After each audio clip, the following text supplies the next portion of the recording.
buenas noches y bienvenidos al Catalagua. Ya es lunes 25 de junio y empezamos esta semana que se prevé apasionante y hoy lunes no lo es menos, ya lo verán. En primer lugar vamos a hablar de Pedro Sánchez, de su gobierno, de esos virajes a la izquierda que está haciendo de una manera, bueno, descarada, brutal, teniendo en cuenta que no tiene el apoyo parlamentario suficiente. Recuerden que Pedro Sánchez tiene más de 2 millones menos de votos que la primera formación, que el Partido Popular, y tiene tiene más de 50 diputados menos, insisto, que el Partido Popular. Y ahí está, en el Palacio de la Moncloa, con un gobierno antinatura, apoyado de quien está apoyado, no solo los comunistas y populistas de Podemos, sino con los que quieren destruir nuestro país. Y ahí está, con esa legislación claramente a la izquierda. Para empezar, fíjense, me llama mucho la atención, fíjense si no es una imagen de marketing este gobierno, fíjense la fotografía, que esto entiendo yo que es estudiado, no es improvisado, porque desde luego le falta menos que unos labios o unos morritos de cara a cámara, ¿no? Pues esta fotografía la han filtrado desde el Palacio de la Moncloa.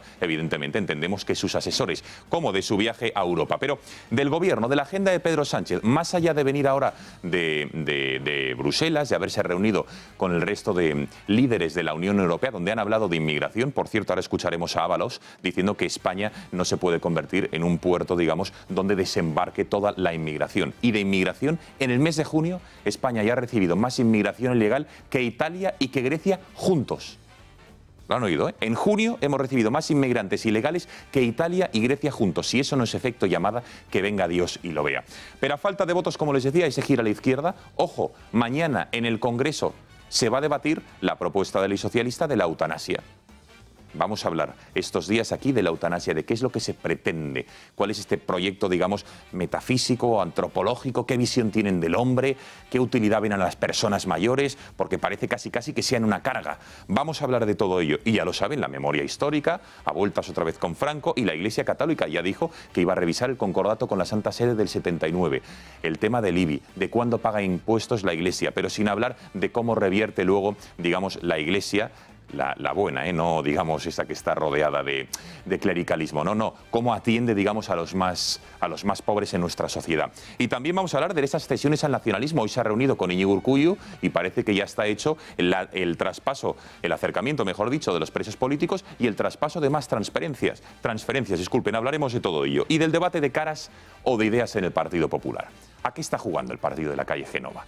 Esto es un debate sobre quién debe suceder a Rajoy en cuanto a quién es, no lo sé, más alto, más guapo o más guapa, disculpen, no quiero discriminar a nadie, acerca de quién tiene menos pasado con la corrupción, o es un debate para preguntarse por qué el PP está donde está, cómo ha podido pasar de esa mayoría absoluta del año 2011 con más de 180 diputados a tener ahora 137, que la izquierda le haya planteado una moción de censura, que la haya ganado, el poder autonómico que tiene, cómo se ha renunciado a determinados principios y de ideología. ¿Es este el debate o es un debate sobre caras?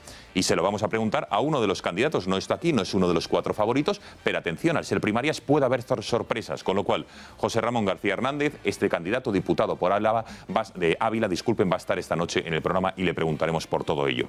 Y también vamos a hablar de la justicia en nuestro país, de la manada. Parece ser que ahora el feminismo está absolutamente en contra de la justicia. De estos 5 personas, seres, llámenlo como os quieren, desde luego de actitud abyecta, son unos auténticos animales, solo hay que escuchar los audios, el ánimo con el que fueron a San Fermín, cómo hablaban de la droga, del alcohol, de intentar utilizar a determinadas mujeres. A mí no me producen ningún tipo de simpatía, me parecen como persona lo peor, pero de ahí a que sean unos delincuentes, a que hayan violado, a que hayan abusado, como toda España, el 95% está diciendo, oigan, lo tendrá que decir un juez. Y de momento los jueces, no uno, sino 3, no están diciendo eso. Saben ustedes que les dejaron en libertad la semana pasada y otra vez media España, lideradas por el feminismo más radical, ha vuelto a salir a la calle en contra de esta decisión. Fíjense algunos de los lemas: fuera machistas de los juzgados.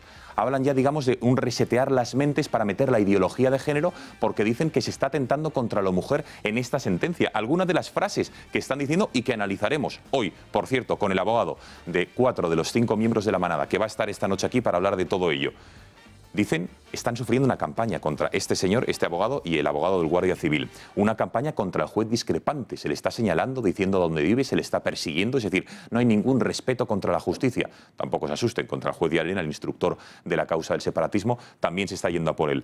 En la sentencia, ojo lo que se está diciendo, Esto lo ha dicho una periodista.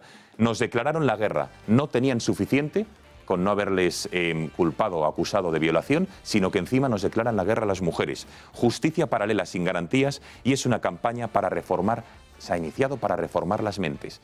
Citan incluso a la ONU. Es decir, es un auténtico despropósito y es una deriva muy peligrosa la que se está tomando.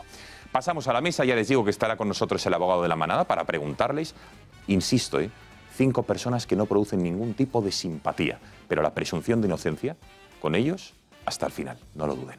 Pasamos a la mesa para presentarles a los analistas que hoy nos acompañan. Está con nosotros el profesor de ICADE, Antonio Alonso, a quien ya saludamos. Profesor, buenas noches. Muy buenas noches, Gonzalo. Gracias por estar con nosotros. Gracias a vosotros, en una noche fantástica con esta selección tan preciosa que tenemos, el fiel reflejo del país. Sí, ¿por qué? ¿Es irónico el comentario? Sí, juega estupendamente. Tiene un liderazgo en el banquillo y luego en el campo, igual que el que tenemos en la política. Igualito. En el banquillo tenemos un liderazgo formidable. Total. En el banquillo judicial. En el banquillo judicial, sí. Todos los líderes y puestos. Bueno, gracias, profesor, por estar con nosotros. Mariano Calleja, muy buenas noches. Buenas noches, Gonzalo. Gracias por estar en el Gato. Gracias. José Javier Esparza, ¿cómo estás? Buenas. Muy buenas noches. Tengo un saludo. Por favor. Es imprescindible.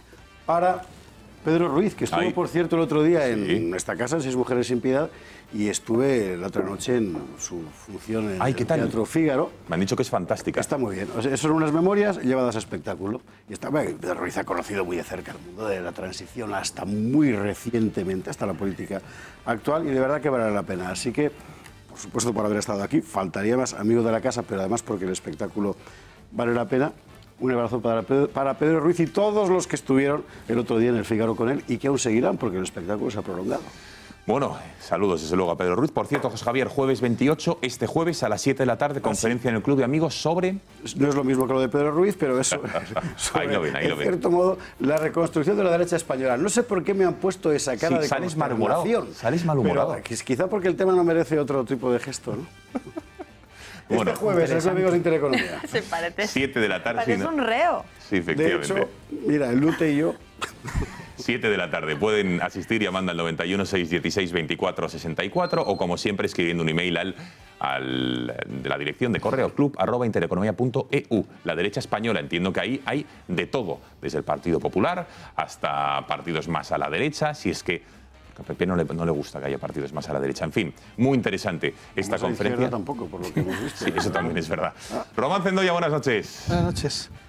Me preocupa enormemente que empieces a las 7, porque la conferencia. ¿Por qué? Porque la gente va a tener que trasnochar. Si consigues explicar lo que hace falta para la reconstrucción de la derecha española, empezando a las 7, antes de las 2 o 3 de la mañana no terminas ni loco. O sea bueno, que... sacaremos unos canapés. Bueno, por eso, que la gente lleve el bocadillo, mi merienda y todo, porque la tarea por delante es ardua. Ya lo creo. Y muy preocupado, ¿eh? ¿Por qué? Por la foto de Pedro Sánchez. ¿No te ha gustado? Sale bien guapo el tío. Bueno, sale como JFK. A ver, enseña. ¿Qué me estás diciendo? Vamos a ver, esta es una foto copiada. Pues seguro. A ver, vea, lo ves bien, Sí, ¿no? Lo pillas bien. Iván Redondo está haciendo... Es una foto copiada de JFK. Lo que pasa es que JFK iba en el helicóptero y en el avión con gafas de sol por sus aficiones. Cocaína, mujeres, alcohol. Y me preocupa enormemente que el presidente Sánchez deba de tener las mismas aficiones. O solo Cuidado. es copiar la foto. Bueno, lo del Porque la foto es de esas cosas que dices... Yo cuando la vi ayer dije, no puede ser. Lo de los lupanares viene de familia. No se puede ser tan frívolo a la hora de copiar ese tipo de imágenes. Esta es una imagen, las imágenes de Kennedy con gafas de sol en el avión y el helicóptero eran típicas, pero precisamente por sus juergas. Y me parece una torpeza el vamos a copiar a JFK para ver si hacemos el JFK español. Por favor, que es que eran por usos y costumbres. Eso también. Bueno, Cristina Seguí, muy buenas noches. Muy buenas noches. Primero me encanta tu corbata. ¿La mía o la de Román? La tuya. La mía. ¿Por qué? Por las jirafas. ¿Te gustan las por jirafas? el color, sí. así. Pues nada, yo cuando quieras te la presto. Y Le va muy bien con lo que ha venido vestido y con corbata, va estupendo. Y luego voy a saludar yo también. Por favor. Porque hoy he estado en la clausura del 19º curso de Estado Mayor para la Defensa con el rey, por cierto. ¿Qué me dices? ¿Sí? Yo no venía a verme a mí, obviamente. Venía a ver a los 120 diplomados de Estado Mayor y entonces tengo que darles la enhorabuena. Por supuesto que sí, fajín azul. A los guardias civiles, a los marinos, a los del Ejército del Aire, de Tierra, a los 2 policías nacionales. ¿Qué? 2 policías. Sí, sí. Qué bueno. Así que, nada, enhorabuena, chicos. Claro que sí. Enhorabuena a todos ellos. Bueno, Fátima García Manzano, cuéntanos cómo puede participar la audiencia en el programa de esta noche. Buenas noches otra vez, Gonzalo. Pues como cada noche, de dos formas. La primera de ellas, añadiendo a sus agendas el siguiente número de teléfono, 670 03 45 43. Durante toda la noche podrán ver sus mensajes en la parte inferior de las pantallas y por la noche, al final del programa, escucharemos sus notas de voz. La segunda de ellas a través de Twitter, @gato_directo o con el hashtag #elgatoalagua. Así que anímense y participen. Bueno, yo no sé si los miembros de la mesa tienen plan para este verano o estos días, pero creo que nuestra compañera Bea Fajardo nos va a proponer uno que no podemos rechazar. ¿Es así? Bea, buenas noches. Buenas noches, Gonzalo. Todos los que no tengan plan para los próximos días, muy atentos porque os presentamos las veladas del Palacio en Boadilla del Monte, una magnífica oportunidad de disfrutar de buena música. Tendrá lugar del 28 de junio al 14 de julio en un marco histórico incomparable.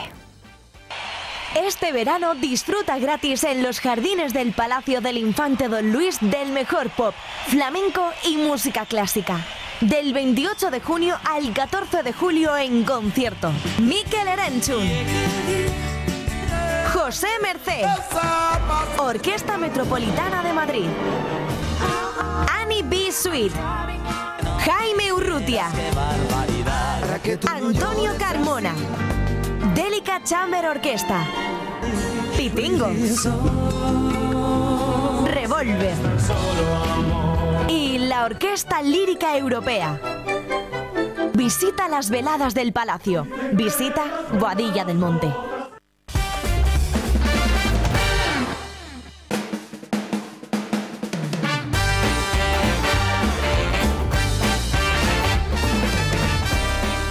Bueno, pasan 11 minutos de las 11 de la noche y si les parece vamos a hablar en primer lugar de algo que a buen seguro llevan escuchando minuto sí, minuto también desde el pasado jueves, si no recuerdo mal, el momento en el cual un tribunal de Navarra decidió poner en libertad, el mismo que les había juzgado, decidió poner en libertad a los miembros de la manada, estas 5 personas que, como saben, están condenadas por un delito de abuso sexual a 9 años de prisión. La libertad condicional era bajo una fianza de 6.000 euros a todos y cada uno de ellos y la imposibilidad de acercarse a Madrid, que es de donde es la víctima de esos abusos sexuales por los que fueron condenados. Y desde luego que en el momento en el que se les puso en libertad, o desde ese mismísimo momento, gran parte de la sociedad española, me atrevería a decir que casi el 100% de los medios de comunicación, de los periodistas, de los opinadores, salieron en tromba quejándose por esta decisión, diciendo que la justicia es machista, diciendo que en la sentencia le están declarando, en el auto mejor dicho, la guerra a las mujeres, que no tenían suficiente con aquella sentencia y esto era una guerra directamente contra las mujeres. Vamos a ver algunas de estas reacciones.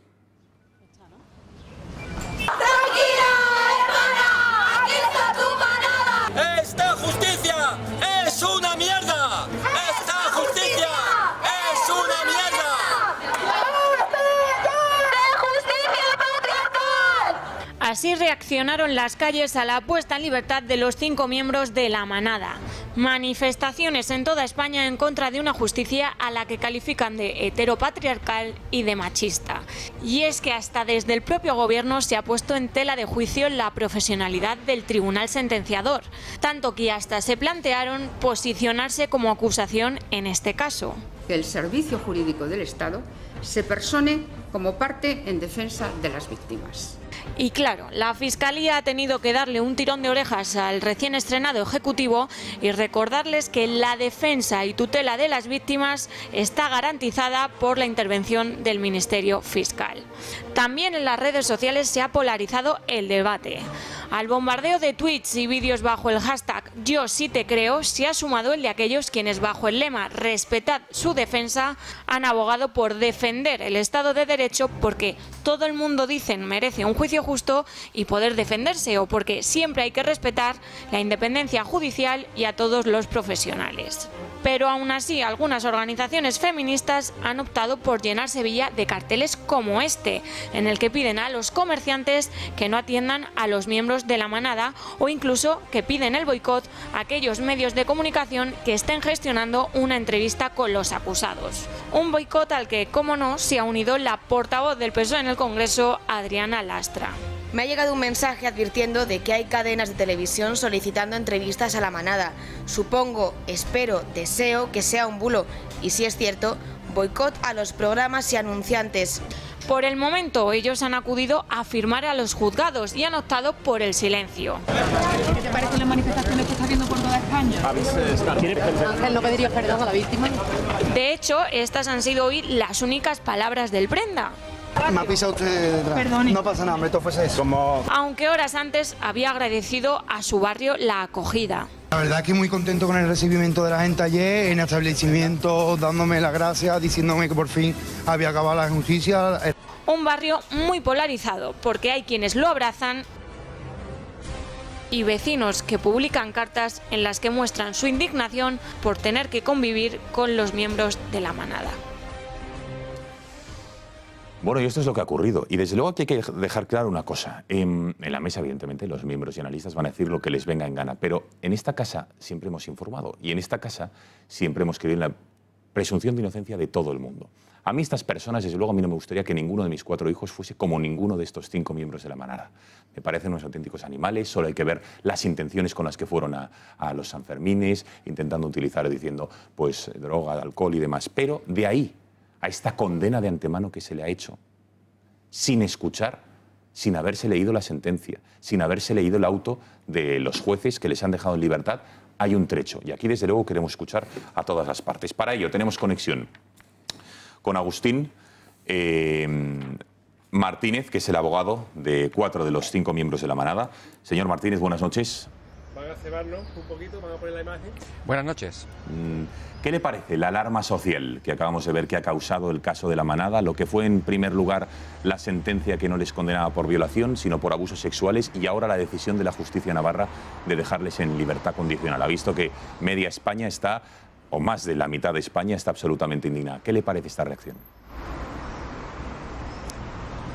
Sinceramente, incomprensible en lo que supuestamente es un país democrático. Mire, yo no, es que son tantos los frentes que me cuesta saber exactamente por dónde empezar. A mí me resulta, me quedo perplejo ante toda esta reacción por un procedimiento judicial de agresión sexual, procedimiento judicial que está sub iudice, que es verdad que hay una sentencia en primera instancia y que es verdad que esa sentencia es condenatoria, si bien con un voto particular contundente, pero un voto particular. Y me resulta sorprendente esta reacción social cuando, por ejemplo, como consecuencia de la doctrina Parot, salieron a la calle muchísimos violadores que tenían reiteración y que además habían sido condenados en sentencia firme, y nadie salió a la calle, nadie protestó, y más bien al contrario, desde determinadas formaciones políticas se entendió y se aplaudió la medida. A mí me parece absolutamente sorprendente y me deja perplejo que, por ejemplo, la ministra de Defensa haya dicho, magistrada, haya dicho que espera que el Supremo dicte una sentencia acorde al sentir popular, acorde al sentir de la gente. Lo normal es que las sentencias se adopten en función de la justicia, en función del cumplimiento normativo. Por lo tanto, señor me Martínez, deja absolutamente perplejo toda una reacción orquestada. Entonces, toda esta reacción orquestada, ¿por qué le deja perplejo? No ocurrió con la doctrina Parot, que desde luego fue una auténtica aberración, pero ¿por qué cree que está ocurriendo? ¿Por qué cree que en aquel entonces con la doctrina Parot y cuando se alimentaron a tantos delincuentes como los que ha citado usted, no hubo esta reacción social y ahora sí con el caso de la manada?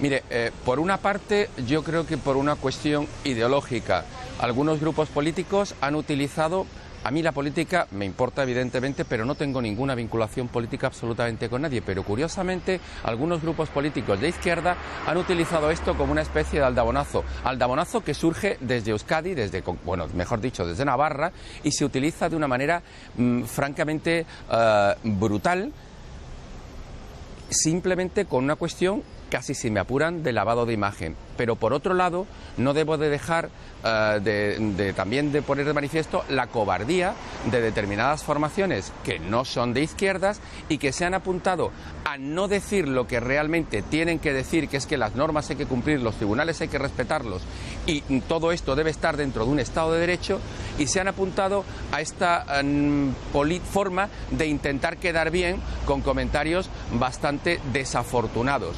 Mire, le pongo un ejemplo. Resulta que en la ciudad de Sevilla las 4 formaciones políticas, Podemos, PSOE, PP y Ciudadanos, en el ayuntamiento han decidido decretar que estas personas, denominarlas non gratas.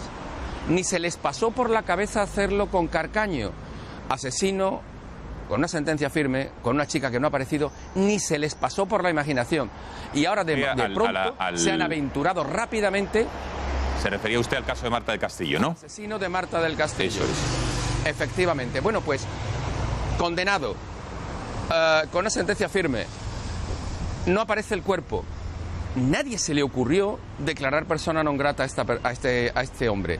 Pues curiosamente, parece que por una propuesta, en este caso de Izquierda Unida, todos los grupos políticos ya han declarado que estas personas son personas non gratas. Imagínese, y no tengan tanta imaginación porque va a ser el resultado final de este procedimiento, que al final les absuelven. ¿En qué posición va a quedar todo el mundo? Efectivamente. Señor Martínez. Yo el otro día tenía la posibilidad de hablar con una... Sí, dígame. Sí, no, lo digo porque como tengo muchas cuestiones que abordarle y no sé si el resto de la mesa querrá hacer algunas preguntas, vamos a intentar ir avanzando. Este tipo de manifestaciones contra la justicia de la gente de la calle, de periodistas, de políticos que estamos hablando con usted, ¿cree que influye de alguna manera en los jueces? Por ejemplo, ¿teme que pueda influir en su recurso de apelación por la sentencia en el Tribunal Superior de Justicia de Navarra? Quiero pensar que los tribunales siguen siendo independientes y toman las decisiones en virtud de la aplicación estricta de la justicia. Y entiendo que para eso está siempre una segunda instancia y, en tercer lugar, el recurso de amparo. Por lo tanto, espero que no. Lo que sí que es cierto es que estarán de acuerdo conmigo que el ambiente en el que se desarrolló el procedimiento, teniendo que ser suspendido por una manifestación que se permitió debajo de la ventana e hizo que hubiera que parar el juicio, que una vez que se dictó la sentencia, los 3 magistrados hayan tenido que tener seguridad, hayan tenido que tener protección, incluso que yo mismo, cuando me desplacé a Pamplona, a la Vistilla, tuviera que tener a 2 policías forales para protegerme. Sin duda nos retrotraen a otros tiempos y parece que desde luego todavía existen muchas personas que creen que con la presión de la calle pueden modificar el buen tono o la buena solución que pueden adoptar en un tribunal. Vayamos al caso, señor Martínez. ¿Cómo se pudo probar que sus defendidos no violaron a la chica, sino que fue un abuso? ¿Quiere decir eso, por tanto, a su juicio, que hubo consentimiento por parte de esta mujer, de esta chica? Nosotros hemos mantenido desde el principio que lo que ocurrió el día 7 de julio del 2016 en Pamplona, en la calle Paulino Caballero, fue una relación sexual consentida entre 6 adultos. Como consecuencia de la misma, uno de ellos sustrajo el móvil de la denunciante y a partir de ahí se degeneró en una denuncia escueta, un folio y medio. Y a partir de ahí una instrucción absolutamente brutal y demoledora que se ha encargado durante todo este tiempo de poner a estas personas. No era difícil porque sinceramente, como usted bien ha dicho antes, probablemente no sean ni los mejores ciudadanos ni unas personas cuyas forma de pensar o forma de actuar sea especialmente recomendable, pero desde luego en ningún caso agredieron ni abusaron sexualmente de la denunciante. Eso le iba a decir. Cuando usted escuchó los audios de los jóvenes con el propósito con el que iban a San Fermín, cuando hablaban de la chica gordita, del alcohol, de las drogas, en las que se podía escuchar todo esto, ¿qué piensa usted de ellos? ¿Qué opinión tiene usted de ellos? Más allá, insisto, del delito que supuestamente hayan cometido, no. Pero como personas, ¿qué les parece? Porque tendrá un juicio usted, más allá de que sean sus defendidos. Mire, claro, Mire, mi trabajo consiste básicamente en utilizar las armas que el derecho me plantea. Yo no juzgo moralmente a las personas. Mis valoraciones personales sobre la ética de las personas, si me lo permite, me las reservo, porque a mí lo que me importa y lo que tiene que importar en este asunto única y exclusivamente son los hechos, no las intenciones y no la forma de pensar o de hablar de estas personas, porque cuidado, todas estas conversaciones estaban dentro de un ámbito privado y además fueron específicamente puestas fuera del procedimiento por parte de la sección segunda de la Audiencia de Navarra. Y en derecho hay una cuestión que es perfectamente clara: lo que no está en el sumario no está en el mundo. Por lo tanto, esas conversaciones para mí, desde el momento en el cual se apartaron del procedimiento, quedaron fuera. Es que uno le recuerda todo esto de poder leer las conversaciones privadas de la gente, por muy obscenas, por muy lamentables y por muy desagradables que puedan ser, a ver si va a ocurrir que, como ocurre en Irán, pueda haber una comisión de personas que en un momento determinado vaya por la calle, le pida a usted el móvil y comprueben si sus conversaciones responden a los parámetros establecidos de ética mínimamente aceptable por ese púlpito que en un momento determinado se establezca. Una cosa son las conversaciones privadas, otra cosa son las conversaciones públicas y otra los hechos. Bueno, señor Martínez, les han puesto en libertad, entre otros motivos, porque los jueces no ven riesgo de reiteración delictiva, ya que dicen que el caso es muy mediático y que, por tanto, han perdido, dice el auto, el anonimato. Entenderá que estos argumentos precisamente son difíciles de comprender. Se lo pregunta a usted, ¿por qué no van a volver a reincidir? ¿Cómo es posible que certezas tenemos de que no vuelvan a reincidir o que hagan lo que han hecho y por lo que se les acusa? Vamos a ver, es que no me corresponde a mí tener que determinar en negativo. Las pruebas son en positivo, es decir, tendría alguien que haber planteado la posibilidad de por qué entiende que van a reincidir. Eso es una prueba diabólica. Usted me está planteando el hecho de que yo le explique por qué no van a reincidir. Explíqueme usted por qué va a reincidir. O mejor dicho, me tendrá que explicar las acusaciones en base a qué entienden que puede producirse esa reincidencia. Las explicaciones vienen un poco al hilo de que en la primera declaración en el primer auto que los condenaba, se fijaba la posibilidad de reiteración delictiva casi como una frase apodíctica, es decir, entendemos que puede haber reiteración delictiva, pero claro, es que hay que explicar por qué. Es que aquí no estamos hablando de alguien que ha sido condenado en otras ocasiones, que tiene una actitud, que ya ha sido condenado con carácter previo. Estamos hablando de la prisión provisional. Estamos hablando de que mantenerlos en prisión hubiera sido una pena anticipada y que está específicamente proscrita tanto por el derecho como por la jurisprudencia del Tribunal Constitucional. Es que no había otra solución. Un par de preguntas más, señor Martínez, antes de pasar a las preguntas del resto de la mesa. ¿Encuentra usted congruente que la magistrada que votó, insisto, por la imposición de 9 años de cárcel a sus clientes, ahora vote a favor de liberarlos bajo una fianza de 6.000 euros? ¿Por qué cree usted que ha adoptado esta postura que parece un poco incongruente? Pues no es nada incongruente. Mire, el motivo por el cual se fijó, le vuelvo a repetir, en el auto de 14 de julio del 2017, se fijó la prisión provisional por parte de la sección segunda, hablaba de que el riesgo de fuga se circunscribía única y exclusivamente al hecho de que, como tenían una petición de condena por parte de las acusaciones de más de 25 años de prisión, se entendía que ante la cercanía de la celebración del juicio y unas penas tan elevadas, cupiese la posibilidad de que estas personas se marchasen del país. Bien, no estábamos de acuerdo, pero era un criterio que establecía la sala. En este caso, se señala por la jueza que la pena ha disminuido en bastantes años, 9 años. Llevan 2 en prisión provisional. Y encima de esos indicios racionales de criminalidad que un día dieron pie a este procedimiento, el tribunal había absuelto de los 3 delitos por los que venían acusados y le condenaba por un delito subsidiario, un delito menor, que con una pena elevada, pero un delito menor, que era el delito de abuso sexual con prevalimiento. ¿Qué ocurría? Que efectivamente había que tener en consideración que otro de los magistrados había dictado una sentencia absolutoria. Es decir, el famoso indubio pro reo, en este caso se convierte en indubio pro libertate.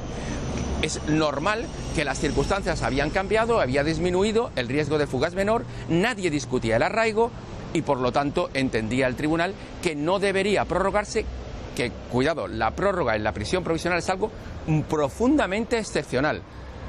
Bueno, señor Martínez, tenemos que hacer una brevísima pausa de publicidad. Enseguida el resto de la mesa le harán las preguntas que consideren oportunos. Le ruego que aguante minuto y medio y estamos aquí de vuelta con usted, ¿de acuerdo? No hay ningún problema. Gracias, hasta ahora. Publicidad y estamos de vuelta. Ningún problema.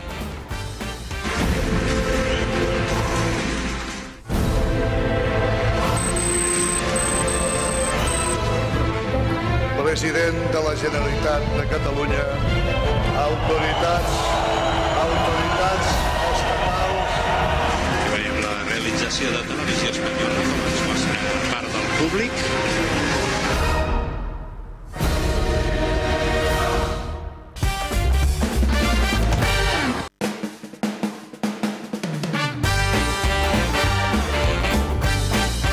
10:31 de la noche, aquí seguimos en directo con el Gatalagua, entrevistando a Agustín Martínez, que es el abogado de 4 de los 5 miembros de la manada, que como saben desde la semana pasada están en libertad. Por cierto, ¿cómo están sus 4 defendidos? ¿Cómo han pasado el fin de semana? Tienen que pasar por el juzgado 3 veces a la semana, muchísima presión mediática. ¿Cree usted de alguna manera que van a poder rehacer su vida o es algo complicado? Más que rehacer su vida, simplemente lo que esperamos es que estén con sus familias hasta que haya una sentencia firme. Evidentemente, rehacer su vida es muy complicado porque la incorporación al mercado laboral prácticamente deviene imposible y entonces, bueno, pues por lo menos estar con sus familias y estar acompañados y con la máxima tranquilidad y cumpliendo todo lo que exige el auto de puesta en libertad. Ya, un par de cuestiones más. ¿Quién ha pagado la fianza? ¿Es cierto que detrás de ese pago hay algún sector radical de algún club de fútbol, como se está diciendo en redes sociales, o no? Le puedo asegurar que es absolutamente falso. Las fianzas las han pagado familiares de cada uno de ellos y cada uno de ellos ha puesto el dinero suficiente como para llegar a esos 6.000 euros. Ese es uno de los bulos, como la cuestión de la posibilidad de una entrevista o de una... Eso es absolutamente inviable. En ningún caso se ha planteado ni se va a plantear porque en forma alguna entiendo que pueda hacerse una entrevista en esos términos, claro. Bueno, ya por último, porque hemos hablado antes de la ideología, de cómo algunos partidos han aprovechado este caso, pero ¿por qué cree que este caso de sus defendidos es tan mediático y está suscitando tantas opiniones a nivel público y otros casos similares o peores, como en Elche, en Alicante, en Cádiz, apenas han tenido repercusión mediática cuando han sido, por ejemplo, inmigrantes los que han cometido ese tipo de actos de violaciones o de abusos? ¿Por qué a uno tanto eco y al resto silencio casi total? ¿Le parece sí que si metemos en una costelera Pamplona, Bildu, Guardia Civil, militar, campaña contra los acosos, si eso todo lo atizamos y lo movemos suficientemente, no resulta que puede empezar a resultar sospechoso?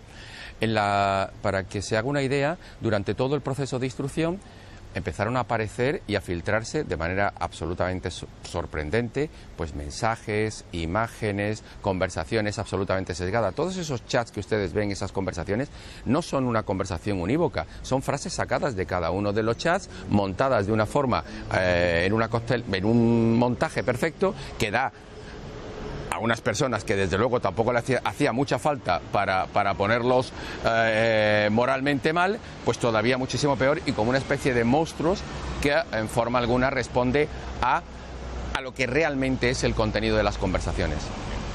Bueno, don Agustín, que le agradecemos que haya atendido a las cámaras del Gatanagua en un día como hoy. Gracias y buenas noches. A su disposición, buenas noches. Bueno, señores, ¿qué os parece? Esta entrevista, el caso, la reacción que ha habido en la opinión pública, medios de comunicación, periodistas, opinadores, una vez más en la misma dirección, y la entrevista al letrado. A mí me gustaría empezar porque, bueno, no he querido alargar, por eso no le he preguntado, pero el otro día coincidí con él en un matinal por la mañana y cuando entré habían en la mesa, pues creo que eran 5 mujeres y un hombre, y el hombre estaba absolutamente callado. No decía absolutamente nada porque luego sabía que pues por razón de sexo no podía expresarse con la misma libertad y eso es muy preocupante en un programa de televisión con un periodista. Y luego las mujeres estaban literalmente linchando a este señor, que es un abogado. y que en un sistema democrático todo el mundo tiene derecho a defenderse, ¿no? Y se le estaba tildando de heteropatriarcal, de más o menos medio culpable de lo que ocurrió allí.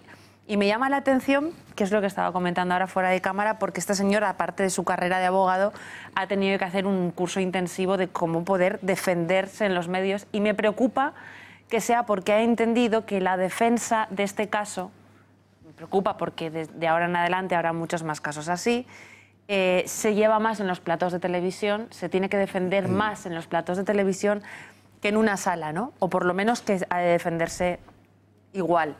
Y lo que más o menos yo intenté plantear aquel día es que esto se está utilizando por parte de un sector evidente de la izquierda política y mediática y por cobardía también de la derecha para designar a los jueces, para convertir a la justicia, a la independencia judicial, en una especie de organización criminal dispuesta a humillar a las mujeres.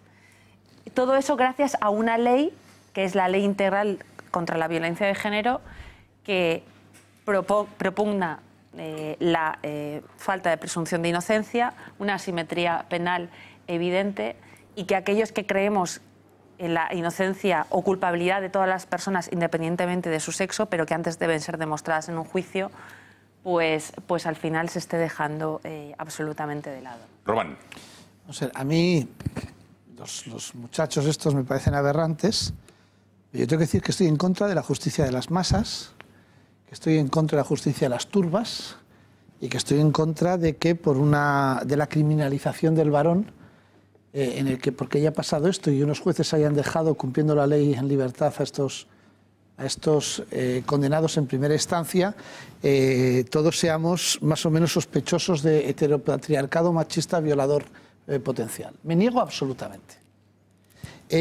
Además me niego porque es una cuestión ideológica, porque lo ha recordado muy por encima el abogado Agustín Martínez, pero Luis López Guerra, que es un hombre que no se nos tiene que olvidar, que es el juez que mandó Zapatero al Tribunal de Derechos Humanos Europeo, es el que se encargó de que se cargaran la doctrina Parot para que la negociación con ETA que habían mantenido saliera adelante, ¿no?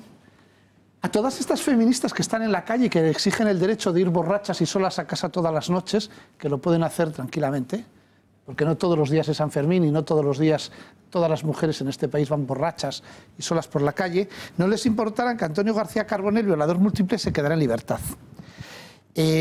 Además, este es un caso curioso porque Margarita Robles, hoy ministra, fue la jueza que metió en la cárcel a dos inocentes. Uno de ellos estuvo 15 años en la cárcel, el otro solo 8 porque murió de infarto dentro de la cárcel cuando no tenían nada que ver por la condena que les pusieron. No les inventó que Pablo García Ribado, violador del Portal, saliera en libertad. No les importó que Félix Vidal, el violador del Estilete, saliera en libertad. No les importó que Pedro Luis Gallego, violador del Ascensor, saliera en libertad. Tampoco que Valentín Tejero, violador asesino de la niña Olga San Pedro, saliera en libertad. Además, la mayoría de estos han sido reincidentes. Para estos no hay La Sexta. Para esto no hay las calles, para esto no hay manifestaciones en las calles, San Bernardo, para esto no importa. ¿Por qué? Porque el fin de la izquierda entonces era sacar a los etarras y dar a ETA lo que necesitaba porque era una negociación que había hecho el Partido Socialista. Entonces los violadores no eran peligrosos, porque había que cargarse la doctrina Parot. Hoy toca hacer todo lo contrario. Es más, la situación que tienen estos bestias, pero que tendrán que ser condenados por ello en sentencia firme, demuestra que en este país la justicia es enormemente peligrosa por lo mediática que se ha convertido. Porque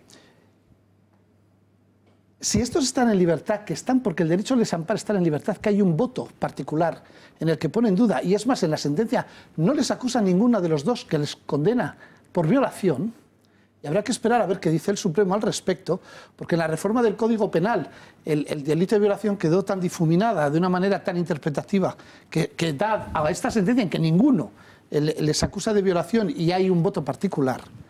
Tienen derecho, hasta que no haya sentencia firme, con una fianza y con unas medidas cautelares, a estar en la calle. Como ha estado Urdangarín por otros delitos, pero hasta que no ha habido sentencia firme ha estado en la calle. Como no está Luis Bárcenas, por ejemplo, que el Tribunal Supremo tendrá que definir la sentencia firme, que también hay un voto particular y que tendría derechos... Ah, pero no, eso no, porque ese es el que toca a la sexta y a los compañeros de la izquierda a que esté en la cárcel. Porque la izquierda es la que define a través de sus medios quiénes tienen que estar en la cárcel y quiénes no. Quiénes son culpables y quiénes no. Y la justicia siempre se ha representado con una espada en la mitad, una balanza y los ojos tapados. Y en este país es enormemente peligroso cuando la justicia ha perdido la venda, la balanza y la equidad, porque a partir de ahí cualquiera podemos ser víctimas de esta justicia de turbas. Y yo, si tienen que estar en la cárcel cuando les pongan la sentencia firme, me alegraré, aunque no me alegro nunca de las sentencias firmes de que la gente vaya a la cárcel. Pero en este momento, que la justicia se cumpla y que gente que no ha leído un canon de derecho en su vida, que no tiene ni idea del derecho procesal, y que los políticos, que son los que tienen en sus manos la capacidad de cambiar el Código Penal y cambiar las leyes, porque los jueces lo único que hacen es aplicar las leyes que se han aprobado en el Parlamento, no tienen derecho a hacer lo que están haciendo. Pues ojo, que quieren cambiar las leyes y también a los jueces, reforzando las mentes, metiendo la ideología de género, como dicen, para que no sea una justicia machista, como hemos escuchado una de las proclamas este fin de semana. Venga, más opiniones. Mariano, Esparza, profesor, el orden que queráis. Bueno, yo en primer lugar, lo que hemos escuchado al abogado decir que sus defendidos pues no tienen por qué tener riesgo de fuga, pues yo ahí lo dudo bastante. Es decir, unos tipejos que han sido capaces de hacer lo que han hecho pueden irse de fiesta mañana y volver a liarla. Es decir, lo de riesgo de fuga lo decide el juez, pero en este caso pues podría haber decidido lo contrario perfectamente. De reiteración. De reiteración, me da igual. O sea, de volver a hacer lo que hicieron. Claro. De reiteración. Es decir, eso desde luego está clarísimo que lo pueden volver a repetir. Por lo tanto, lo que ha decidido el juez pues puede ser perfectamente rebatido. Y de todas formas, las manifestaciones que hemos visto durante todo este tiempo en la calle, las opiniones que hemos escuchado, para mí son totalmente defendibles también. Es decir, cada uno es muy libre de expresar su malestar con lo que hemos visto, con una sentencia que no gustó prácticamente a nadie en este país. Pero yo sí que critico, más que a la gente que ha salido a la calle, a las mujeres que estamos viendo en la televisión, a los hombres también que han protestado por esa sentencia, que en muchos casos parece bastante floja.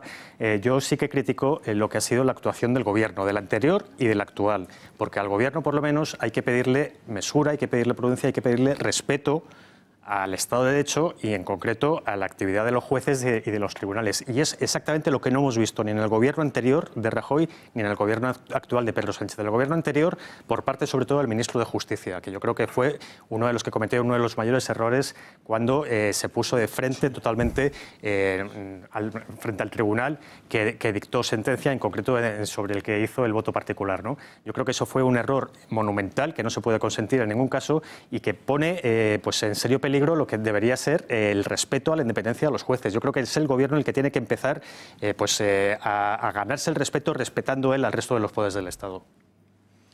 José Javier, profesor. Yo me voy a centrar en la primera parte que tenía aquí preparada para comentar ahora, la voy a suprimir porque ya ha hablado sobre ella Román Cendoya y efectivamente es una sentencia que no es definitiva, que está recurrida. Son 9 años de cárcel, o sea, es que estos señores no es que no les hayan puesto 2 meses de cárcel ni 3 meses, son 9 años de cárcel y ahora vamos a explicar por qué son 9 años de cárcel y efectivamente, como muy bien ha dicho Román, la prisión provisional es excepcional y en otros casos que conocemos, las personas hasta que no ha habido una sentencia definitiva no han ingresado en la cárcel y estos señores ya llevaban una temporada en la cárcel. ¿Pero por qué se les pone 9 años y por qué se hizo una reforma de los delitos sexuales concretamente en nuestro Código Penal? Se hizo una reforma porque los delitos sexuales a veces las pruebas son muy difíciles. Entonces, el delito de violación es un delito que está fuertemente castigado en el Código Penal. Precisamente para las personas que ahora están haciendo demagogia con estos delitos y que algunas de ellas en algún momento determinado en nuestro país ejercieron de jueces y dejaron en libertad a determinadas personas aun cuando las pruebas indicaban que probablemente había presunciones, indicios de que podían haber cometido ese delito. Precisamente para eso se hizo esta reforma, para introducir un tipo penal intermedio a la violación que fuese el abuso sexual, para que en determinadas situaciones en las que no estaban del todo claras el delito de violación, que el tipo no era muy claro, crear este tipo intermedio de abusos sexuales. Por lo tanto, muchos de los que se rasgan ahora las vestiduras y hacen demagogia estuvieron de acuerdo en ese momento en reformar el Código Penal e introducir este tipo delictivo. Pero es que además cuando la gente dice no, es que los jueces tienen que ser formados en ideología de género, dicen algunas de las personas personas que salen a la calle estos días a la turba, a juzgar. Bueno, pero lo primero que tienen que hacer a lo mejor esas personas es estudiar derecho. Los jueces saben de derecho y los jueces aplican el derecho en función de lo que el ordenamiento jurídico establece en cada momento. Yo creo que primero estas personas tendrían que leerse la sentencia y estudiar un poco de derecho y luego a lo mejor podrían exigir que los jueces fuesen formados con algún curso en violencia de género. Pero yo creo que hay muchos jueces, hay juzgados especializados en violencia de género y no creo que tengan que dar lecciones sobre derecho a los jueces. Creo que la sentencia, además, desde un punto de vista jurídico, está bien elaborada. El voto particular tiene algunos aspectos en los que está bien elaborada también y se puede dar la circunstancia que ha apuntado el abogado defensor de los 4 acusados. ¿Qué pasa si ahora el Tribunal Supremo en el recurso de casación les declara inocentes? Se cuestionará ¿Qué totalmente. ocurre? No va a valer para nada. Bueno, ya el Supremo lo Y estos vuelan. señores han estado en la cárcel ya 2 años. Sí. José Javier. Bueno, es un tema extraordinariamente complicado y además se va complicando a medida que pasan las semanas. La última vez que yo estuve aquí hablando de este asunto dije que yo estaba de acuerdo con que la gente protestara en la calle por las cuestiones judiciales y lo mantengo. Me parece que es un derecho ciudadano, si la justicia no te parece bien. Y está muy bien que sigan así. Por supuesto que es una cuestión ideológica y estaría bien que otros con otra perspectiva ideológica se manifestaran también, ¿no? El hecho es que eso no está ocurriendo. Desde el punto de vista jurídico, yo no tengo absolutamente nada que decir, porque la cosa está muy clara, es decir, al final en los tribunales se resuelve sobre lo que hay. Y lo que hay son otros quienes lo deciden, fundamentalmente los legisladores y los políticos. El abogado, pues ahí le hemos escuchado hacer su trabajo, como es lógico, es muy profesional. Así que sobre ese punto yo no diría absolutamente nada, pero sí sobre 2 cuestiones que me parece que son las que se han convertido en medulares aquí, que una es la política y otra es la ideológica, a la que yo extendería a lo moral, y muy rápidamente.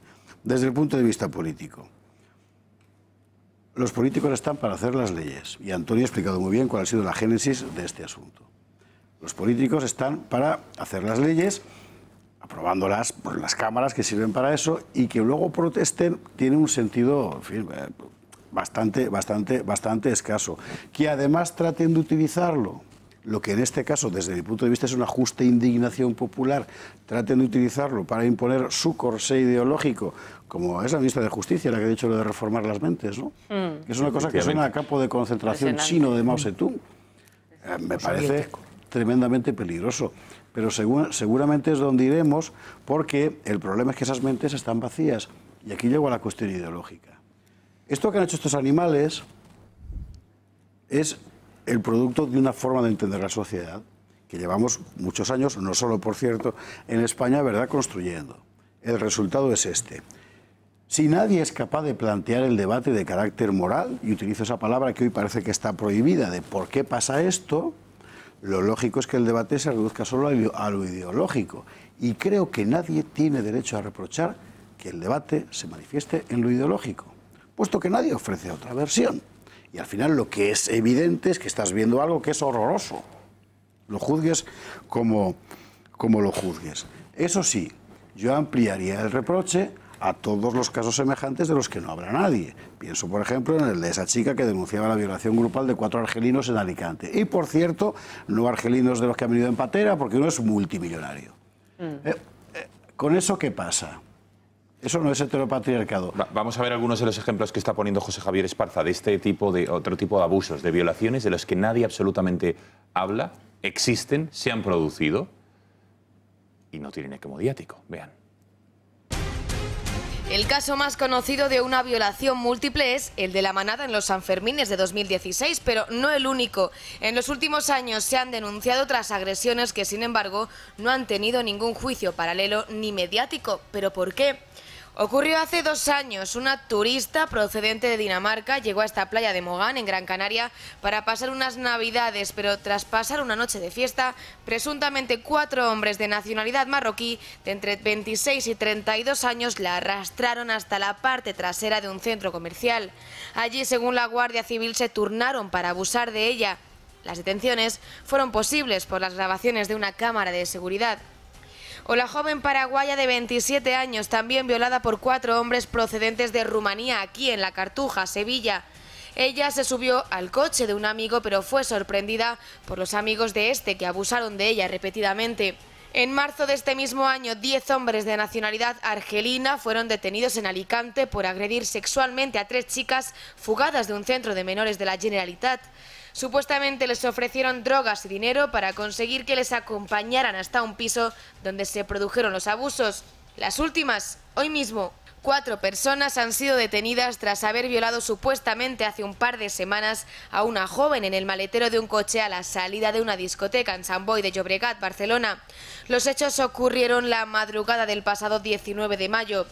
Y hace aproximadamente una semana la Policía Nacional detiene en Elche a un joven marroquí que había asaltado a 7 mujeres, 6 de ellas menores de edad. Seguía a sus víctimas hasta el portal donde residían para realizarles después allí tocamientos sexuales.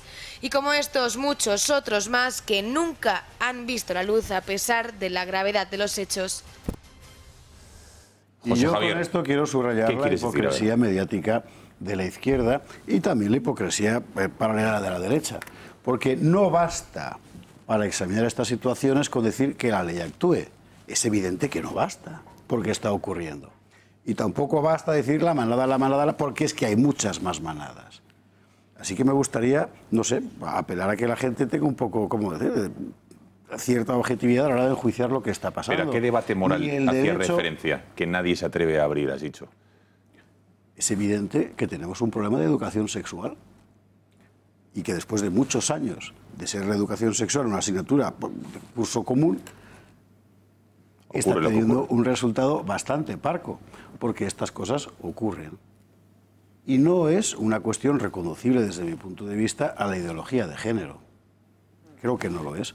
Creo que es una cuestión mucho más amplia. Entonces, pues, si tú renuncias a la idea de que hay que explicarle, hablar más a la pata llana, de explicarle a un varón que porque es más fuerte físicamente, cosa que casi siempre ocurre, está obligado moralmente a respetar y si no lo hace eso se pena, si eso no lo explicas, y no se explica sencillamente porque parece que es machista, porque somos iguales, entonces claro, sencillamente estás deformando la realidad por completo y creando un mundo mental en el que estas cosas no solo pueden pasar, sino que pasan más. Y es solo un punto, podría, en fin, extenderme, pero no es caso. Bueno, ¿alguna reflexión más del por qué estos casos que hemos visto, llevados a cabo, digamos, por quien lo hemos visto también, no se habla y en el caso de la manada sí, curiosamente? Bueno, hay un miedo a señalar, pues en este caso, y estábamos hablando de los argelinos, a la gente por razón de religiosa o por razón étnica, de procedencia, por una cuestión, pues por tener miedo a ser tachado de xenófobo, y eso está clarísimo. Ir a un debate fuera de esta casa para plantear que eso son para ellos, para muchos de ellos, son prácticas culturales y prácticas religiosas, pues es algo que no se puede decir y es muy complicado poder decirlo, claro que sí. Venga, Mariano. Pero yo creo que también se está hablando mucho de este asunto de la manada, en concreto de los Sanfermines de Pamplona, porque estamos tratando también, yo creo que lo que es un desfase en el Código Penal. Es decir, esto se llegó a plantear también antes de que se cambiara el gobierno en España y se llegó a pedir incluso a los expertos que empezaran a estudiar esa posible reforma para poner al día el Código Penal, porque hay delitos que no están contemplados todavía, por decirlo así. Y eso sí que es verdad que se están aprovechando entre comillas, se están aprovechando el abogado que hemos escuchado antes, pues de ese desfase del Código Penal para que sus defendidos puedan salir absueltos. Esa es otra. Pero... Es decir, si el Código Penal estuviera actualizado y sí que incluía los delitos tal como se pueden entender hoy en día lo que es una violación, que seguramente el concepto de violación hoy en día no es el mismo que el que había hace varias décadas, pues entonces seguramente el debate estaría mucho más claro, pero no lo está porque se ha quedado desfasado. Pero ¿sabes qué está ocurriendo? Que este tema también se ha convertido en mediático e incluso en icónico para una parte de la sociedad que está harta de ver cómo los políticos atacan a los hombres con la ideología de género. Es decir, estos tres gañanes que no se merecen en absoluto crear simpatías entre la sociedad, las están generando. No fastidies, Cristina, no, por favor. sí, absolutamente, Joder, claro que sí. Están generando incluso simpatía porque hay una parte de la sociedad que se ve atacada constantemente por la falta de presunción de inocencia y por la imposición ideológica constante de la ideología de género. Por supuesto que sí. Pues tanto como simpatía no sé yo. Hay gente a la que están generando simpatía. Tanto como simpatía no sé porque yo... Hay gente que se está posicionando claramente está claro, por eso. pero hay otra gente que yo creo en la presunción de inocencia, pero a mí me sigue causando repulsión y a mí también. cada vez que les veo. Ya, y a mí también. pero, y me podía causar esa empatía que dices, pero no me la genera. Pero al final es que eliminamos el factor de que 6 personas, por muy repulsivas que puedan ser, hayan entrado en un portal para mantener relaciones sexuales consentidas, porque en la mente de algunos de nosotros no cabe que existan el deseo a tener orgías o cualquier otro tipo de práctica sexual que nosotros no tendríamos. Y esto es otra cosa de la que tampoco se puede hablar. Vamos a ver, el problema que tiene la situación del nuevo Código Penal es que el Código Penal anterior era clarísimo respecto a la violación. Era clarísimo. Y es más, aunque hubiera consentimiento si tenía la mujer las capacidades mermadas, era violación. Esto es muy importante que lo subrayes, Román, porque es que da la impresión efectivamente de que no hemos llegado, y no, es que nos hemos pasado es que a eso voy. Claro, entonces, es que es importante esa adaptación de modernidad del código, es que como éramos muy modernos, se nos ha ido de la mano. Claro, porque lo que tipificaba perfectamente la violación es que así como en esta sentencia es muy difícil acusar de violación, y los jueces que estaban a favor de, los dos que están a favor, no le pueden acusar de violación. Con el Código Penal actual. Claro, pero es el Código moderno. Y es el código progresista, porque la definición de violación del anterior venía de los años 50. Eso lo explicaba más y es que el señor Franco había tipificado mejor el código de violación y la libertad sexual que estos. Es que por eso no entendía yo, Mariano, por eso no entendía yo, Mariano, cuando tú decías la actualización del Código Penal. Hombre, actualización. Momento, no hablemos a la vez. El profesor, acaba Román y el profesor. Aprovechándose de la situación de la capacidad cognitiva y voluntad de la mujer porque lleva alcohol y droga, la está violando.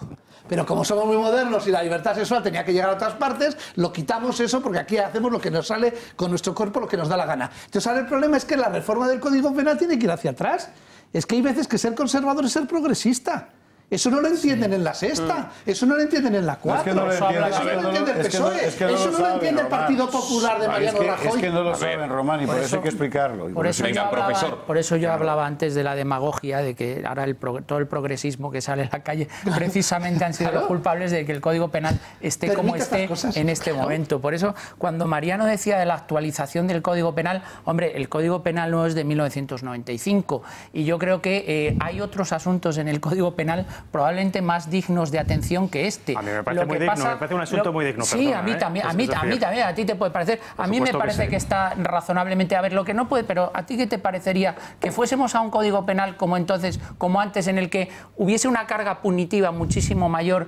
Cuanto mayor es la carga punitiva en el Código Penal, los jueces se lo piensan mucho más. No es carga punitiva, es cuestión de tener previsto un delito que ahora mismo no está bien previsto en el Código Penal actual. Yo creo que está razonablemente bien previsto. No, lo estamos viendo, porque no se les puede condenar estamos viendo por un delito algunos que salen a la calle que se puede producir. No todo el mundo le parece. Es que nos dejamos llevar por la opinión que, como decía antes, es perfectamente respetable y saludable que en una democracia la gente salga a la calle cuando no está de acuerdo con determinadas cosas. Pero esa será la opinión de unas personas que tienen esa opinión, otras personas tenemos otra opinión, y a mí me parece que este delito está razonablemente bien tipificado en el Código Penal, y que hay otras cosas en el Código Penal que a lo mejor son más dignas de atención en este momento, pues también, y que se está haciendo mucha demagogia con esto, porque los principales responsables de que esta situación, vuelvo a insistir, esté como está, son precisamente los políticos que están haciendo bandera de esta... Efectivamente.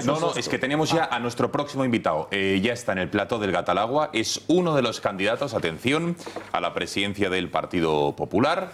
Se llama José Ramón García Hernández, ya está en nuestro plató, ya le vemos en nuestras pantallas, diputado por la provincia de Ávila, y en los próximos minutos va a estar aquí sentados para preguntarle por qué es lo que quiere del Partido Popular, qué cambiaría, cuál es su programa, qué piensa el resto de candidatos, en fin. Interesante entrevista que vamos a tener en los próximos minutos, pero antes, Bea Fajardo, danos un consejo sobre todos aquellos que quieren asesoramiento jurídico en temas legales. ¿De la mano de quién? Bea, buenas noches. Buenas noches. Si es usted, para su desgracia, uno de los centenares de miles de ciudadanos que ha perdido su dinero en el Banco Popular, tiene la oportunidad de pelear por recuperarlo. ¿Era usted bonista o accionista del Banco Popular? Sepa que en Duran y Duran Abogados conocen la forma de ayudarle a recuperar el dinero perdido. Solo tiene que acudir a ellos y ponerse en mano de su equipo de más de 20 abogados expertos en cuestiones bancarias. Los que le han privado de sus ahorros no tenían derecho a hacerlo. Duran y Duran Abogados le ayudarán. Son ya muchos miles de casos los que han ganado frente a las entidades bancarias y en el caso del Banco Popular seguirán luchando por la defensa de todos los que han sido injustamente expoliados. Duran y Duran Abogados son su mejor garantía de éxito.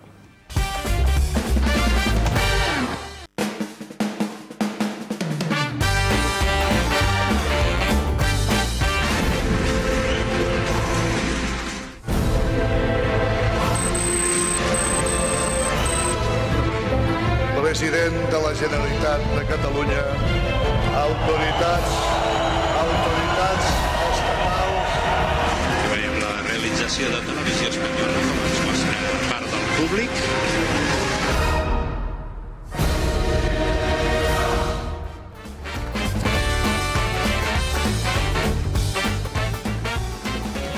y 3 de la noche, aquí seguimos en El Gato y les presento a nuestro próximo invitado. Se llama José Ramón García Hernández y es candidato a la presidencia del Partido Popular.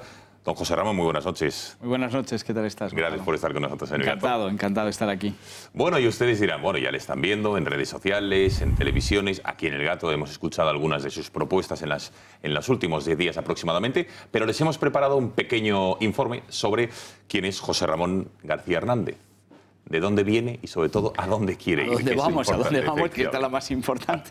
Lo vemos. De los 6 candidatos que aspiran a liderar el Partido Popular, José Ramón García Hernández no es el más mediático, si bien lo ha reconocido en numerosas entrevistas desde que anunciase su candidatura. Eso sí, él mismo asegura que se crecen las adversidades porque cree que tiene algo que decir, que es bueno para renovar el Partido Popular y para recuperar al afiliado, uno de sus mayores retos. En que demos discurso de cómo vamos a renovar el Partido Popular para servir mejor a España y para mí el centro es que recuperemos al afiliado. Con un brillante currículum como diplomático, José Ramón García Hernández es portavoz del PP en la Comisión de Asuntos Exteriores del Congreso y también diputado por Ávila. En el seno del partido está considerado como el representante del voto católico y desde que presentase su candidatura ha pedido que no se abandone a los católicos y que el partido se sitúe en la centralidad moderna. Las políticas tienen que ser modernas, pero que tienen que tener nuestros valores liberales, conservadores y de humanismo cristiano muy bien trazadas, pero tienen que ser muy modernas. No podremos volver a reunir a todo el centro derecha y no podremos volver a reunir a España. Y si hay algo que tiene claro este candidato es que España sigue en una encrucijada histórica, donde el Partido Socialista ha decidido pactar con la izquierda radical, con la única finalidad de arrinconar a los populares. Por ello, tiene claro que lo que deben hacer es recuperar los principios que han hecho conocidos a los populares a nivel internacional y recuperar también el respeto en España. Y si no renovamos el Partido Popular, pues no podremos hacer que todo el centro derecha se aglutine. En España volvamos a ser referencia de todas aquellas personas que son como nosotros. Pero, ¿cuál es ese futuro moderno que debe recuperar la militancia? ¿Cuáles son los valores y las señas de identidad con las que este candidato, José Ramón García Hernández, quiere dejar huella en el Partido Popular? Esta noche, en El Gato al Agua. Pues de todo íbamos a hablar, don José Ramón. Cuéntenos, ¿quién es usted, digamos, para que la audiencia lo sepa? ¿A qué se ha dedicado a lo largo de su vida antes de ser diputado en el año 2014 y de haber estado a partir del año 15, ¿no? Creo que fue nombrado secretario ejecutivo de Relaciones Internacionales. ¿A qué se dedicaba usted? Bueno, los amigos me llaman Joserra y eso es una marca de fuerza porque la cercanía que tengo es que yo soy el candidato de los afiliados. Y yo lo que he hecho ha sido servir a España, porque esa ha sido mi vocación. Uno no puede estar en política si no tiene vocación de servicio. Entonces yo soy licenciado en Económicas por ICADE, como me das la oportunidad de explicar un poquito en largo. Brevemente, pero se la doy. Y si no se duermen, porque la hora está nocturna, pero los que vivimos por la noche nos gustan que nos cuenten historias por la noche. Yo estudio Económicas, a mí me fascina la economía. Y lo estudio en ICADE y los jesuitas de aquellos años pues te dan una proyección sobre el ser social de la economía. Lo completo con ciencias políticas, porque ya la vocación estaba por ahí latente, ¿no? Pero cuando yo termino esta carrera y empiezo a entrar en el mundo privado, yo quiero lo público. Entonces, lo público, cuando tienes una vocación política muy fuerte, pues intentas decir a ver si es verdad o no. Entonces, yo voy al César Carlos, que es un colegio mayor donde se preparan todos los opositores de élite, y allí preparo la oposición a la carrera diplomática, y eso es lo que he estado haciendo durante muchos años. Yo he servido a España en el Ministerio de Exteriores en países tan complicados como Bosnia y Herzegovina, que eso para mí es una cicatriz que tengo en el corazón, que significa que es una herida curada, pero una herida al fin y al cabo, y en Bulgaria. Y luego el último puesto que tuve fue ser subdirector de la Escuela Diplomática. Como no harto de eso, pues, y aunque algunos pues, están en ponerme solo una etiqueta, pues tengo varias etiquetas, porque los de Ávila pues tenemos esa suerte, ¿no? Entonces yo tengo una tesis doctoral que solo me ha llevado 14 años, sobre Edmund Burke, y que se llama La solución liberal reformista a la crisis de la Revolución Francesa, que es la primera vez que hay populistas en la historia y la primera vez que hay una globalización en la historia a la vez. Y eso son parte de las cosas que he hecho. Por cierto, es que no puedo dejar de preguntarle porque me están deslumbrando sus gemelos, que pone trust me, o sea, que quiere decir confía en mí. No, pero yo tengo un sentido no sé si Bea no está realizadora, nos puedo coger un plano, pero fíjense, créeme, ¿no? Cree en mí. No, pero soy más travieso. Confía en mí. Soy más travieso. Bueno, voy a decir como si hablase bien inglés. Trust me, I'm a politician. Ah, bien, lo he visto en la otra parte. Soy político. Y yo creo que es una advertencia para todos, ¿eh? Bueno, entiendo que ha dado el paso a presentarse a las primarias del Partido Popular porque ve cosas que no le gustan en su formación. Yo doy el paso por dos cosas. Y así lo cito, es esa frase de Edmund Burke que se hace en corto, ¿no? Para que el mal triunfe, y es lo que os oí antes a todos, ¿no? Para que el mal triunfe solo hace falta que los hombres buenos no hagamos nada. Yo estaba oyendo un discurso de cambio de sillas, que venía Soraya, que venía Cospedal, que venía Núñez Feijóo, de los que tengo grandísimo concepto. Pero yo no podía permitir que en el momento, porque yo hago una lectura histórica del momento muy distinta a la que he escuchado en muchas partes, y que lo que os escuché de la manada para mí también forma parte de eso. Aquí el momento histórico es que la izquierda, el PSOE ha dejado de ser español, se ha aliado con la izquierda radical, con los filoetarras y con los independentistas, con la única finalidad de sacar al centro derecha del espectro político. Y para ello lo han hecho en 3 capítulos, que es para acabar con la Constitución del 78. El primer capítulo fueron las investiduras fallidas, y ahí se aguantó. El segundo capítulo, sé que voy a ser un poco provocador, es el 155. Porque el 155 al principio, si la gente lo recuerda, no nos apoyaba ni el Partido Socialista ni Ciudadanos, porque era parte de este mismo capítulo. Y el tercer episodio ha sido la moción de censura, que los que estamos en el Parlamento vemos que esa mayoría de 180 está muy bien consolidada y muy bien trazada. Y solo con la finalidad de apartarnos. Porque todos estos movimientos antipolíticos y populistas lo que busca es que no haya nadie que se le ponga enfrente. Y una forma para erosionar el Poder Judicial es criticar constantemente las sentencias judiciales. Ya seas un independentista como Quim Torra, del que ayer pedí la dimisión inmediata, y con poco eco en los medios de comunicación, pero es que este caballero debe dimitir. ¿Por qué? Porque cuando uno está en una institución, representa a la institución, no se representa a sí mismo. Y si le falta el respeto a una institución que representa a todos los españoles, con mayor razón. Y ahí propuse que haré una ley orgánica para la defensa de los símbolos y las instituciones del Estado. Ni media broma, porque el Partido Popular, y ese ha sido uno de sus defectos, como ya no sabía que defendía cualquier cosa.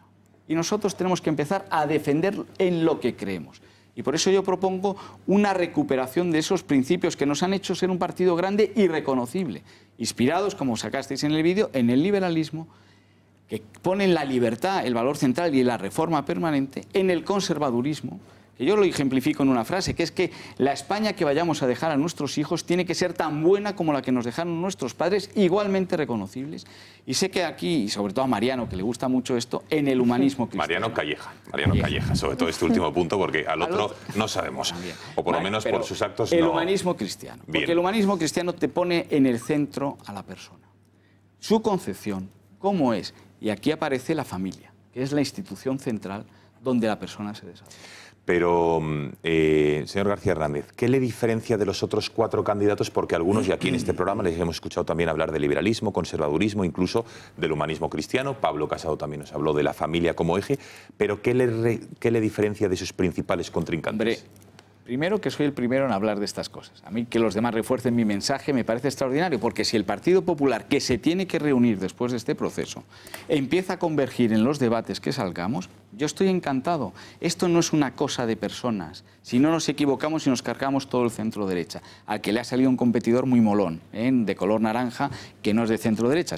Era socialdemócrata una noche, se levantó liberal el otro día, que yo creo que es la peor definición de una noche mala, de una mala noche. No sé si de esos mismos. Bien. Y ellos mismos saben que no son de centro derecha, pero están intentando pescar en un Partido Popular que fue débil. Y eso nosotros no podemos permitir. A mí lo que me diferencia netamente es que yo tuve el privilegio de servir a mi país y al Partido Popular siendo el encargado de internacional. Y yo he ido a todos los grandes congresos de todos los partidos de centro derecha, a todos sus seminarios donde se redefinieron en la oposición para ser opciones de centro derecha modernas, pero que sabían anclar muy bien sus políticas modernas en sus valores tradicionales. Y por eso soy el primero que hablé del liberalismo, del conservadurismo y del humanismo cristiano. Todos los que se sumen a eso, mejor, porque eso hará fuerte el Partido Popular, porque no podemos volver a ser esa referencia de no se sabe qué, que hacía muy bien las cosas, pero que se equivocaba en muchas políticas. Le iba a preguntar cómo definiría a sus 4 principales adversarios políticos, pero de Cospedal y Soraya ya me ha dicho que tiene un grandísimo concepto de ellas. De Margallo y de Casado, ¿qué diría?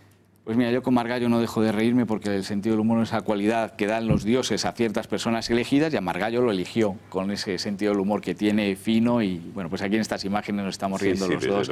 No puedo contar la travesura que nos contamos. Venga, cuéntela, cuéntela. Bueno, él decía que pidiera debates hasta sectoriales. Dije, pero si es que no hay secciones en esto. O sea que José Manuel. Y luego, pues Pablo Casado es amigo personal, una amistad que trasciende la política y es un hombre que tiene unas virtudes y unas cualidades humanas y políticas excepcionales. Y es que además el debate tiene que ser en positivo, no puede ser ad personam, no puede ser de la persona. Es que lo que se juega aquí no es Joserra, no es Pablo, no es Soraya, no es Cospedal, es el futuro del centro derecha y el futuro de la gente que es como nosotros, el vehículo. Nosotros somos vehículo de la gente que es como nosotros, que aspira a ser como nosotros, a la que nosotros representamos. Sin eso nos lo hemos cargado y les dejamos huérfanos. Y es lo que quiere la izquierda. En un diseño que lleva ya mucho tiempo, porque algunos, y yo lo veo, para mí Pedro Sánchez es Zapatero 2, y las segundas partes, los que nos gusta el cine, sabemos que son peores que las primeras. Zapatero 2, está bien. ¿Contaría entonces con alguno de esos adversarios que también ha definido en caso de ganar? Es que yo creo que soy el candidato que los puede reunir a todos. ¿A todos? Porque yo tengo... también es una forma de personalidad. Ser diplomático te lleva a tratar con buenos, malos, regulares y a intentar Sí, pero ya sabe el dicho de que no se puede contentar a todo el mundo. No, es que ese es uno de los graves errores de los buenistas. Tú tienes que saber lo que defiendes, pero aquí da igual que no seamos iguales si queremos lo mismo. Y eso es un principio que uno tiene que tener bien claro cuando tiene el próximo líder, pero ya está pasando los liderazgos en el mundo. Los hiperliderazgos, como vemos aquí el de Pablo Iglesias, el de Albert Rivera, se caen. Aquí hay que ser líder de equipo y hay que reunir a todos. O sea, el día 5 de julio, ya lo sabe la gente, es mi cumpleaños, o sea, yo celebro sí o sí, es el día de las primarias, pero el día 6 estoy contando con todos, porque tengo que reunir a estas personas excepcionales, políticos excepcionales. Un político no se crea por esporas, son muchos años. Es que cualquiera de los que están ahí han estado muchísimos años, porque esto exige una artesanía. La política es una artesanía, por eso los antipolíticos te quieren sacar del mapa, como si fueras intercambiable uno por otros. Y luego hay que reunir a todo el centro derecha, porque el gran reto que tiene España, que es el independentismo, hay que reunir a los españoles para plantar cara a este reto. Enseguida le pregunto por un tema de ideas, pero antes sobre las formas, ¿no? Porque los estatutos parece que son muy claros en su partido. Primarias en primera vuelta, pasan 2, a no ser que ocurra una abrumadora mayoría, que no es previsible. Y en el Congreso, en la segunda vuelta, votan los compromisarios. Ahora incluso hay un debate, proponían algunos de ellos, que en la segunda vuelta también voten los militantes y no los compromisarios. ¿A usted le parece bien este sistema? ¿Qué le parece? Yo creo que nosotros no podemos cerrar el proceso en falso. Yo lo he dicho por activa y por pasiva. Si tú has convocado a los afiliados, porque nosotros no tenemos militantes. Los militantes son de izquierdas, que hacen lo que les dicen. Nosotros somos afiliados, hacemos lo que pensamos. Aparte, desde ahora. Eso es importante. Desde ahora. Y sobre todo ahora. Bien. Y sobre todo ahora. Yo lo que quiero, lo que no consigo entender bien y necesito que... Y yo creo que lo voy a proponer, ¿no? O sea, ¿qué hay que hacer? Hay un proceso muy complejo, pero es que los afiliados, cuando se expresen, ¿cómo van unos compromisarios a cambiar la voluntad de los afiliados? En Cantabria ha ocurrido. Bien, pero es que esto es un partido nacional en un momento crítico de la historia. Porque como tú cierres el proceso en falso, que eso es una de las razones por las que yo doy un paso adelante, si tú cierras el proceso en falso, te está mirando toda la sociedad española para ver si de verdad te haces moderno y te abres esa frase tan socialista, abrirse a la sociedad, es real. Porque es que si no, lo cierras en falso, vuelve a haber un baile de sillas, vuelves a una estructura jerárquica, y eso el Partido Popular lo podía sostener cuando estábamos sosteniendo la acción de gobierno, pero ahora ya no puede pasar. Es decir, ¿que va a proponer a los otros 5 candidatos que en el Congreso también vuelvan a votar los afiliados? No, porque eso no puedo hacerlo. Lo que sí que les voy a proponer es que todos me acepten a mí como presidente cuando ganen las elecciones. Porque yo estoy en campaña. Antes no lo podía decir, pero ahora sí que quiero que todos los afiliados me voten. Pero que me voten porque tengo el mejor proyecto. Y lo voy a contar. ¿Por qué tengo el mejor proyecto? Porque... Un segundo. Ahora le pregunto por el proyecto. Es que pero como antes... me has dicho que rápido que se iban a la cama todos, le he dicho pues, rápido en su currículum porque sé que era extenso. Pero entonces, quiero que respeten a don José Ramón García Hernández en el caso de que gane el día 5, pero usted respetará, digamos, si gana otro. Eso es evidente. Vale. Porque es que si no, hay unas primarias que se cierran en falso. Bien. Decía el otro día el exministro Margallo, aquí en El Gato, por cierto, que el Partido Popular, o que cree que el votante del Partido Popular está en el centro, pero que el partido está en el centro derecha, muy a la derecha, y que el PP tiene que volver al centro. ¿Está usted de acuerdo con este diagnóstico? Yo creo que tenemos ahí una diferencia de grado, José Manuel y yo, y que él explica la política en unos términos que ya para mí no son reales. Aquí hay una palabra que yo detesto, pero que es un ejemplo, que es la transversalidad. Aquí hay personas que son de centro de izquierda, de centro derecha y de extrema izquierda a la vez. Entonces, en lo que se compromete la persona, es un cambio muy profundo. Yo, claro, como me he dedicado a esto, es el cambio en el concepto de legitimidad política. Ya no es a quién eliges, que entonces tenías una identificación, sino lo que hace al que eliges. Por eso hay gente que ha cambiado de votar al PP y se fue a votar a Podemos. La gente no se lo explicaba, pero es que es evidente, si tú estás en la calle, que es que la mejor escuela es la calle, te das cuenta que esto, y por eso yo no coincido con el análisis de José Manuel. En otras cosas es mucho más brillante que yo, pero en este no coincido. Y por eso yo propongo, si yo tengo este diagnóstico, lo que propongo es que el Partido Popular sea un partido de afiliados, no de cuadros. ¿Por qué? Porque si tú al afiliado, y es metodológico, tiene que haber primarias para cada cargo y una limitación de mandatos. Si yo puedo elegir al presidente, al secretario general, al vicesecretario general, y la gente se puede planificar sus carreras políticas, tendré mejores políticos, la gente empezará a cooperar, a los jóvenes no les sacaré, sino que les daré oportunidades mientras les formo. Y eso es una auténtica revolución y me cambia además la lógica que todos los que hemos sido militantes de base, yo lo he sido, estos que van a las juntas y aplauden, te saluda el presidente y no saben ni cómo te llamas. Y tienes que ir demostrando tu valía poco a poco, que eso es bueno también. Cambia la lógica de la confrontación, esas camarillas que a veces se enfrentan, por la de la cooperación. Si tú tienes una legitimidad similar a la mía para una función distinta, yo sí tengo unos fines muy ambiciosos, porque esto se trata de mejorar para ganar, que nadie se equivoque. El Partido Popular solo tiene una oportunidad para volver a ganar las elecciones. Porque el diseño de Pedro Sánchez, que está muy bien pensado para sacarnos, pasa porque cerremos en falso este proceso, porque vayamos a las municipales y nos estrellemos, y a alargarlo hasta las generales, donde casi desaparezcamos. Ahora vamos con sus propuestas, pero ha dicho que entonces si gana usted, el secretario general y determinados cargos también lo someterá a primarias. ¿No lo nombraría usted a su mano derecha? Porque si no, vuelvo a caer en los mismos vicios. Y aquí, entonces es una pérdida de talento impresionante. Y entonces, si yo soy presidente, la política pues tiene mucho desgaste personal. Tengo que cooperar. Pero también tiene el derecho de elegir a su equipo, ¿no? Yo creo que esa es una perversión del pasado. O sea, tú puedes elegir lo que los americanos denominan pues todos tus asesores, toda la gente para tu acción política.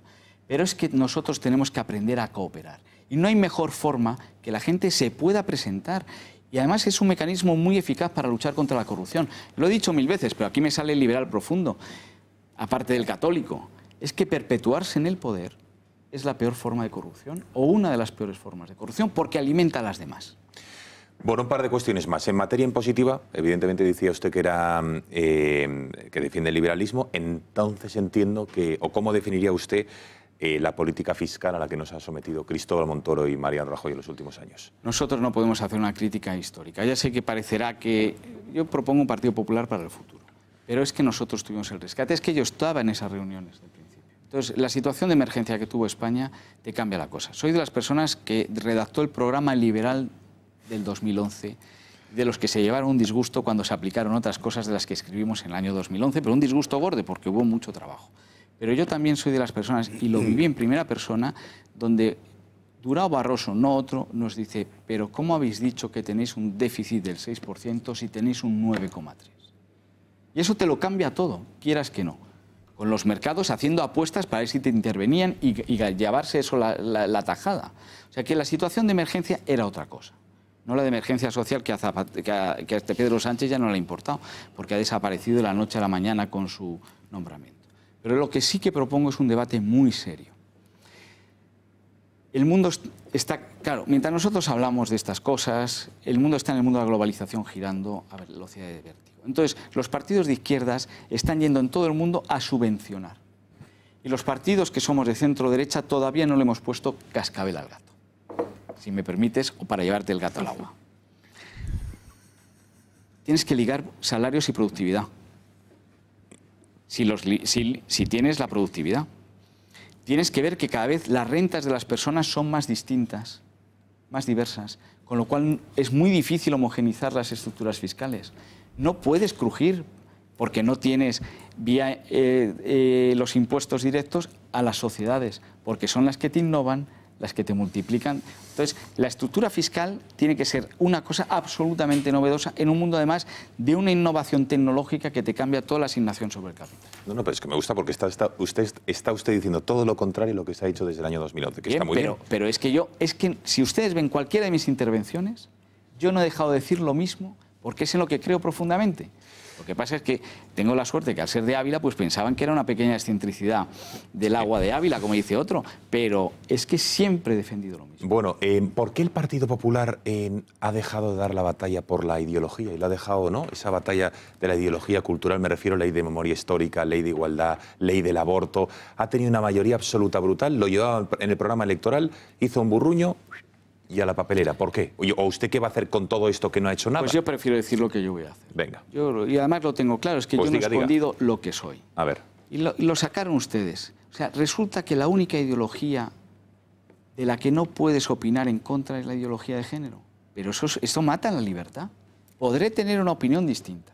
Yo lo que no tengo distinto es que es verdad que todas las personas LGTBI tienen que tener los mismos derechos, ni más ni menos que otros, los mismos. Porque vivimos en sociedad y es una sociedad plural. Y por eso tienes que tener políticas modernas, pero podré culturalmente decir lo que pienso. Respetarán los demás mi opinión como yo tengo que respetar la suya. Pero claro, para eso yo tengo que tener una posición y defenderla. Y defenderla con argumentos y con tranquilidad. No significa oponerme al otro, significa que yo puedo decir mi verdad tranquilamente. Y si el otro me convence, esto es yo no tengo ningún problema en que alguien me convenza. Me ha pasado muchas veces en la vida y espero que me siga pasando, pero que al otro le puedan convencer mis argumentos. Yo creo también en la fuerza de mis argumentos porque yo, en frente al diálogo, a mí me gusta conversar. Eso sí que es un intercambio real de opiniones y de puntos de vista. El derecho a la vida. Yo voy a ser un poco osado. O sea, tú vives en un paradigma cultural donde la muerte, la cultura de la muerte está muy bien. Ahora, esta ley de Pedro Sánchez, ¿no? O sea, que se va a convertir en el presidente muerte. Él sabrá lo que hace. Hemos tenido un seminario extraordinario en el Congreso de los Diputados, donde había también diputados socialistas, donde se pone en énfasis los cuidados paliativos, pero que eso no te lleve a la eutanasia. Y este señor se lo brinca entero. Yo empiezo a tener... es mucho más peligroso lo que está haciendo Pedro Sánchez de lo que parece. Y desde luego ahí va a tener un Partido Popular, insisto yo, un Partido Popular que no va a dejar de señalarle ni un solo centímetro a qué abismo nos está llevando. Pero esa cultura de la muerte tú la cambias por una cultura de la vida en atención a las circunstancias y poco a poco. La vida no es negociable. Yo creo que el siglo XXII va a ser extremadamente duro con todos los intelectuales políticos que vivimos en el siglo XXI, porque dejamos de defender al más débil.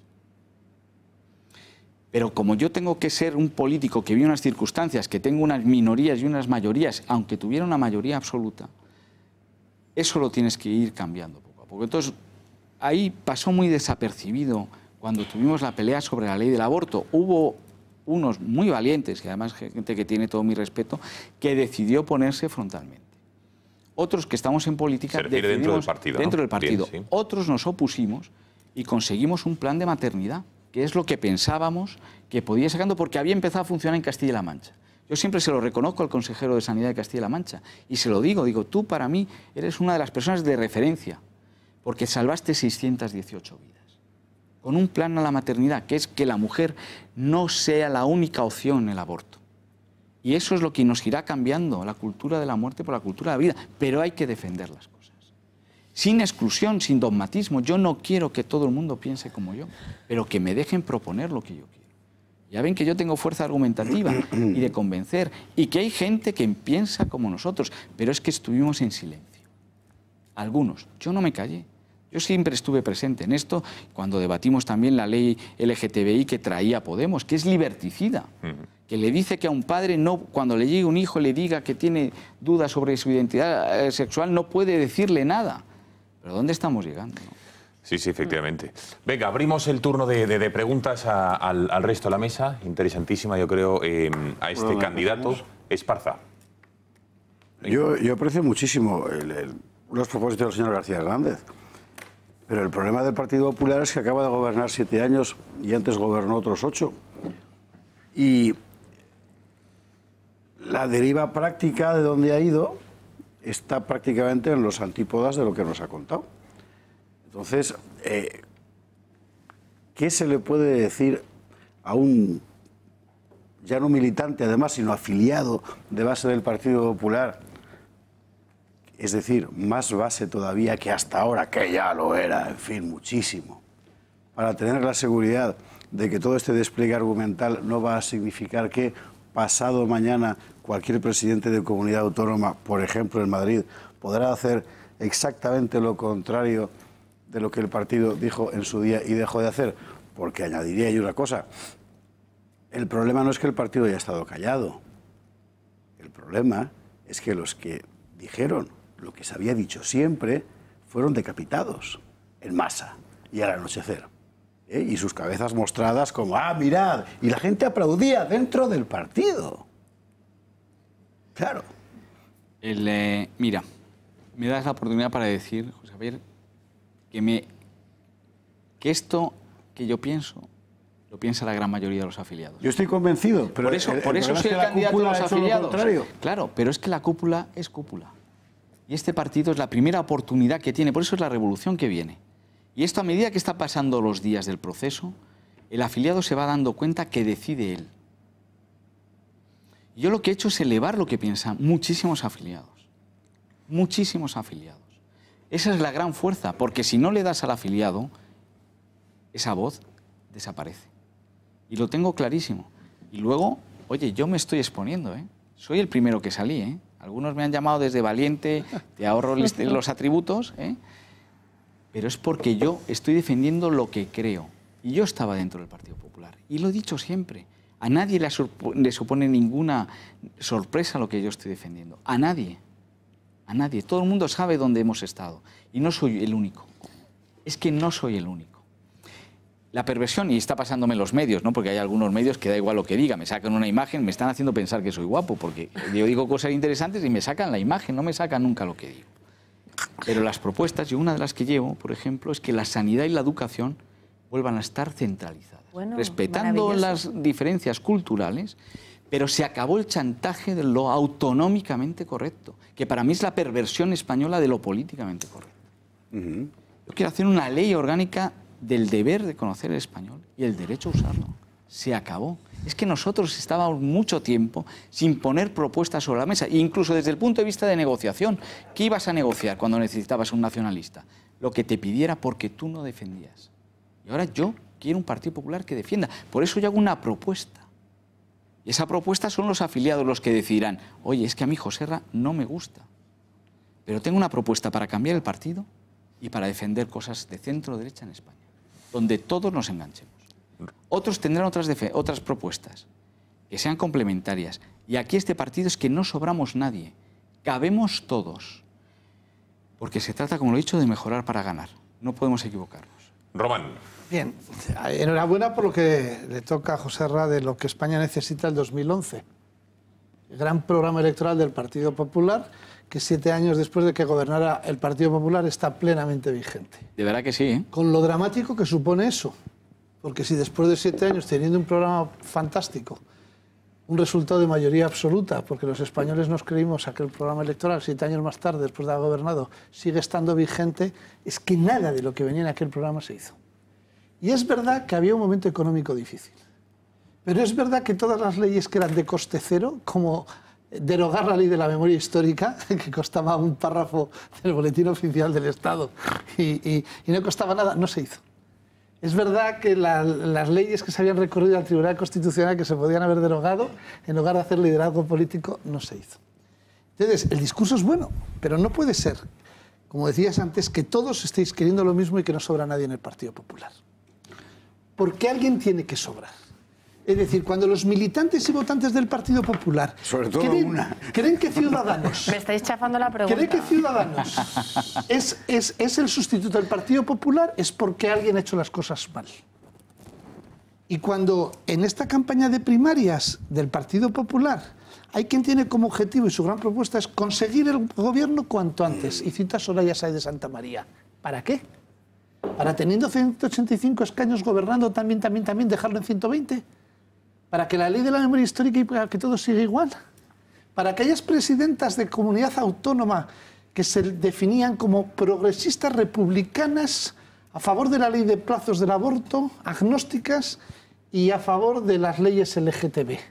Es que en el Partido Popular tiene que sobrar alguien, porque si no, el Partido Popular seguirá siendo esta transversalidad, esta cosa que los que se han ido a Ciudadanos confunden con el Partido Popular y que hace que de tener 700 y pico mil votantes, que decía la secretaria de organización, resulta que solo pueden votar 100.000. Es decir, ¿dónde están los 600.000? ¿Qué han hecho? ¿Por qué se han ido? ¿Dónde están los millones de votantes que se han ido? ¿Será porque el Partido Popular ha hecho algo? Ergo, si se ponen las bases para hacer un Partido Popular que sea alternativa de poder y que ilusione a los militantes, en el Partido Popular sobrará alguien, ¿no?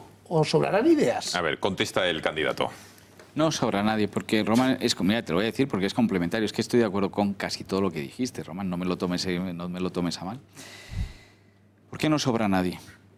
Porque si yo voy a hacer un proyecto abierto, en lo que el que se queda está en torno al proyecto. Por eso yo pongo mucho más énfasis en el proyecto que en las personas. Y en gestionar las personas. Ahí es que hay mucho talento político. Muchas de las cosas que se hicieron o se dejaron de hacer es lo que se tiene que poner sobre el tapete en estas elecciones, en estas primarias. Y por eso a mí me parece muy acertado todo lo que dijiste. Y por eso tiene que haber competencia real. Yo ya he pedido, ya no lo voy a pedir más, el debate. Porque yo quiero precisamente que todos estos proyectos que tenemos hacia futuro salgan. Yo llevo un proyecto clarísimo, no me he callado desde el minuto 1. Luego han venido los demás. Políticas modernas, como han hecho, por ejemplo, los conservadores británicos con el tema de la educación, donde se ve muy claro la traza liberal, la traza conservadora y la traza cristiana, humanista cristiana. Que mi propuesta no gusta, pero a lo mejor sí que gusta una parte de mi propuesta y a lo mejor me pasa a mí lo mismo con otros. Y no podemos cerrar ninguno. Pero lo que sí que tenemos que tener claro, la gente del Partido Popular, es que o recuperamos el orgullo de ser del Partido Popular, con unas políticas claras, o estamos fuera de juego. Mariano, profesor, y Cristina. Bueno, señor García Hernández, ha hablado mucho de renovación dentro del partido. Usted quiere llevar la bandera de la renovación total, casi, ¿no? Dentro, o sin casi, dentro del Partido Popular.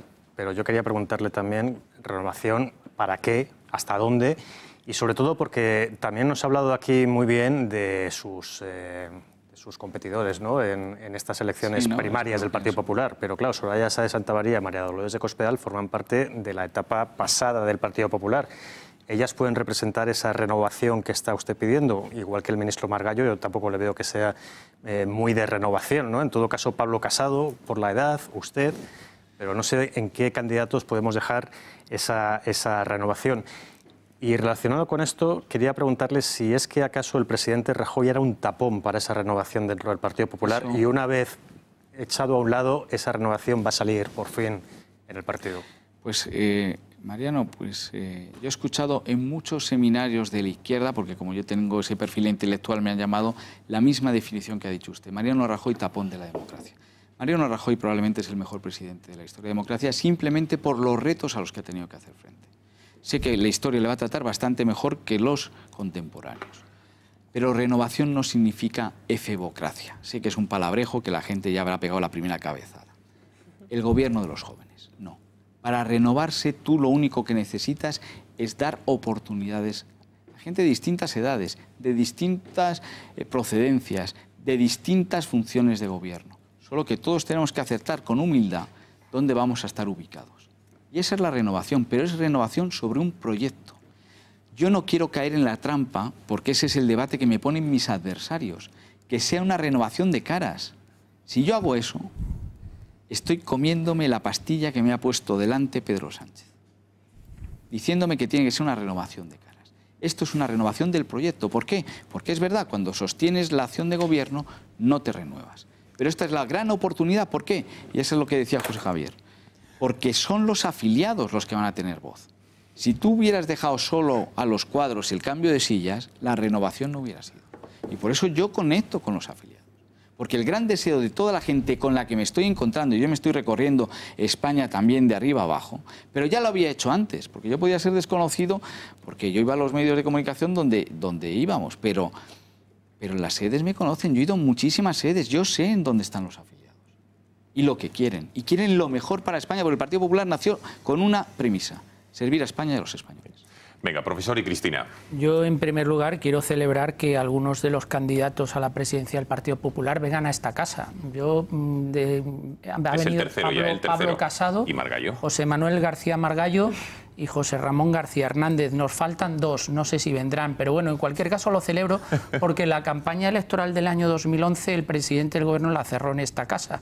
Y yo creo que esta casa no ha cambiado, creo que ha cambiado más el Partido Popular que esta casa. Pero en cualquier caso celebro que los candidatos a la presidencia del Partido Popular vuelvan a esta casa, porque creo que es una casa que siempre ha tratado muy bien al Partido Popular, cosa que no ha sido recíproco.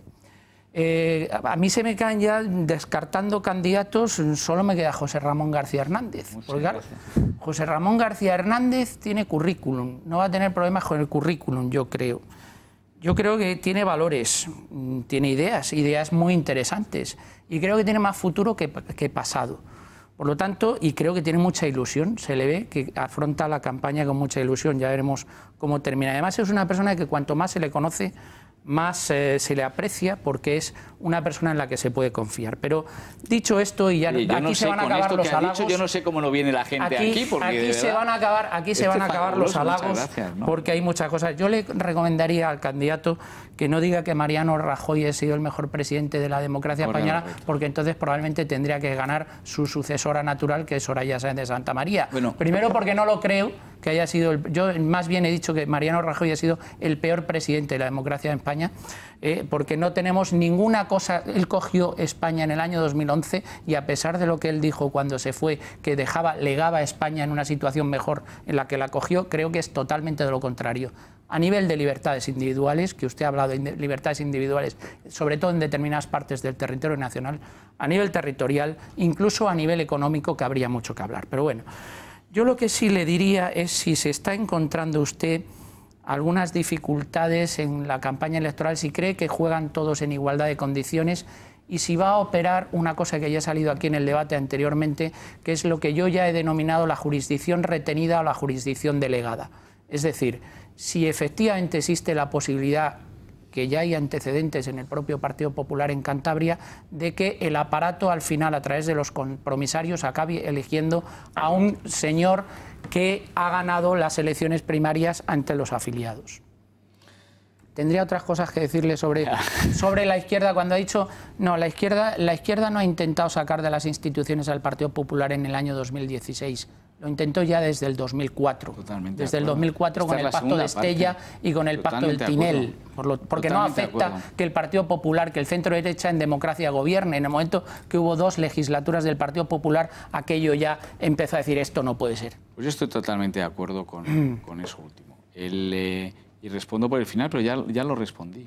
Es que te está mirando toda la sociedad española y la oportunidad es única.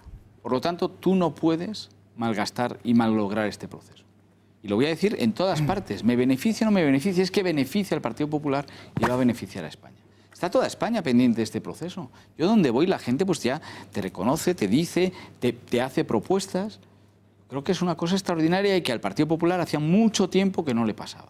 Porque nos habían metido en la esquina. Nos llamaban corruptos, nos llamaban de todo. Estábamos en la esquina. También tenía que haber sospechado que después de todas las cosas buenas que me dijo, pues que alguna me iba a caer de las malas. Pero yo sí que considero que, acorde a los retos que ha habido, porque claro, yo en una sucesión, un rescate, una abdicación, una investidura fallida, un proceso independentista, la disolución de ETA, se ha llevado todo muy bien, pues no pasa nada, votamos a Soraya que eso, y que sigamos igual. Eso me parece que es de una magnitud enorme y que para mí, que es mi opinión, hace que Mariano Rajoy pues esté a un nivel... y su legado me parece extraordinario. Pero a mí me toca, porque es que las personas vivimos en un momento histórico. Yo en el año 2011 tenía otras responsabilidades, pero es que a mí me toca ir más allá, porque la sociedad española está más allá y el centro derecha está en franco riesgo. Entonces, o yo leo bien el momento o estoy fuera. Por eso para mí no puede ser una sucesión de nombres. Es que esto es muy profundo. Y lo han dicho ustedes, es que cuando estaban hablando del caso de La Manada, la cosificación de la persona. O sea, o traes de nuevo el debate para rearmar a la persona, o estás fuera. Efectivamente. Cristina. Bueno, yo voy a celebrar 2 cosas, sobre todo en las que ha dicho. Primero, su preparación antes de entrar en política. Esto es una de las cosas que más preocupan a los ciudadanos. Estamos viendo a la señora Lastra, portavoz del Partido Socialista, que con todos mis respetos, pues no parece que con bachiller pueda estar preparada para dar lecciones a los jueces de cómo tienen que legislar, ¿no? Y otra es la propuesta de la devolución de competencias, la de sanidad educativa sobre todo, que es una de las que además, sobre todo en comunidades autónomas como Comunidad Valenciana, Cataluña, Baleares, etcétera, están sufriendo verdaderos desmanes, ¿no?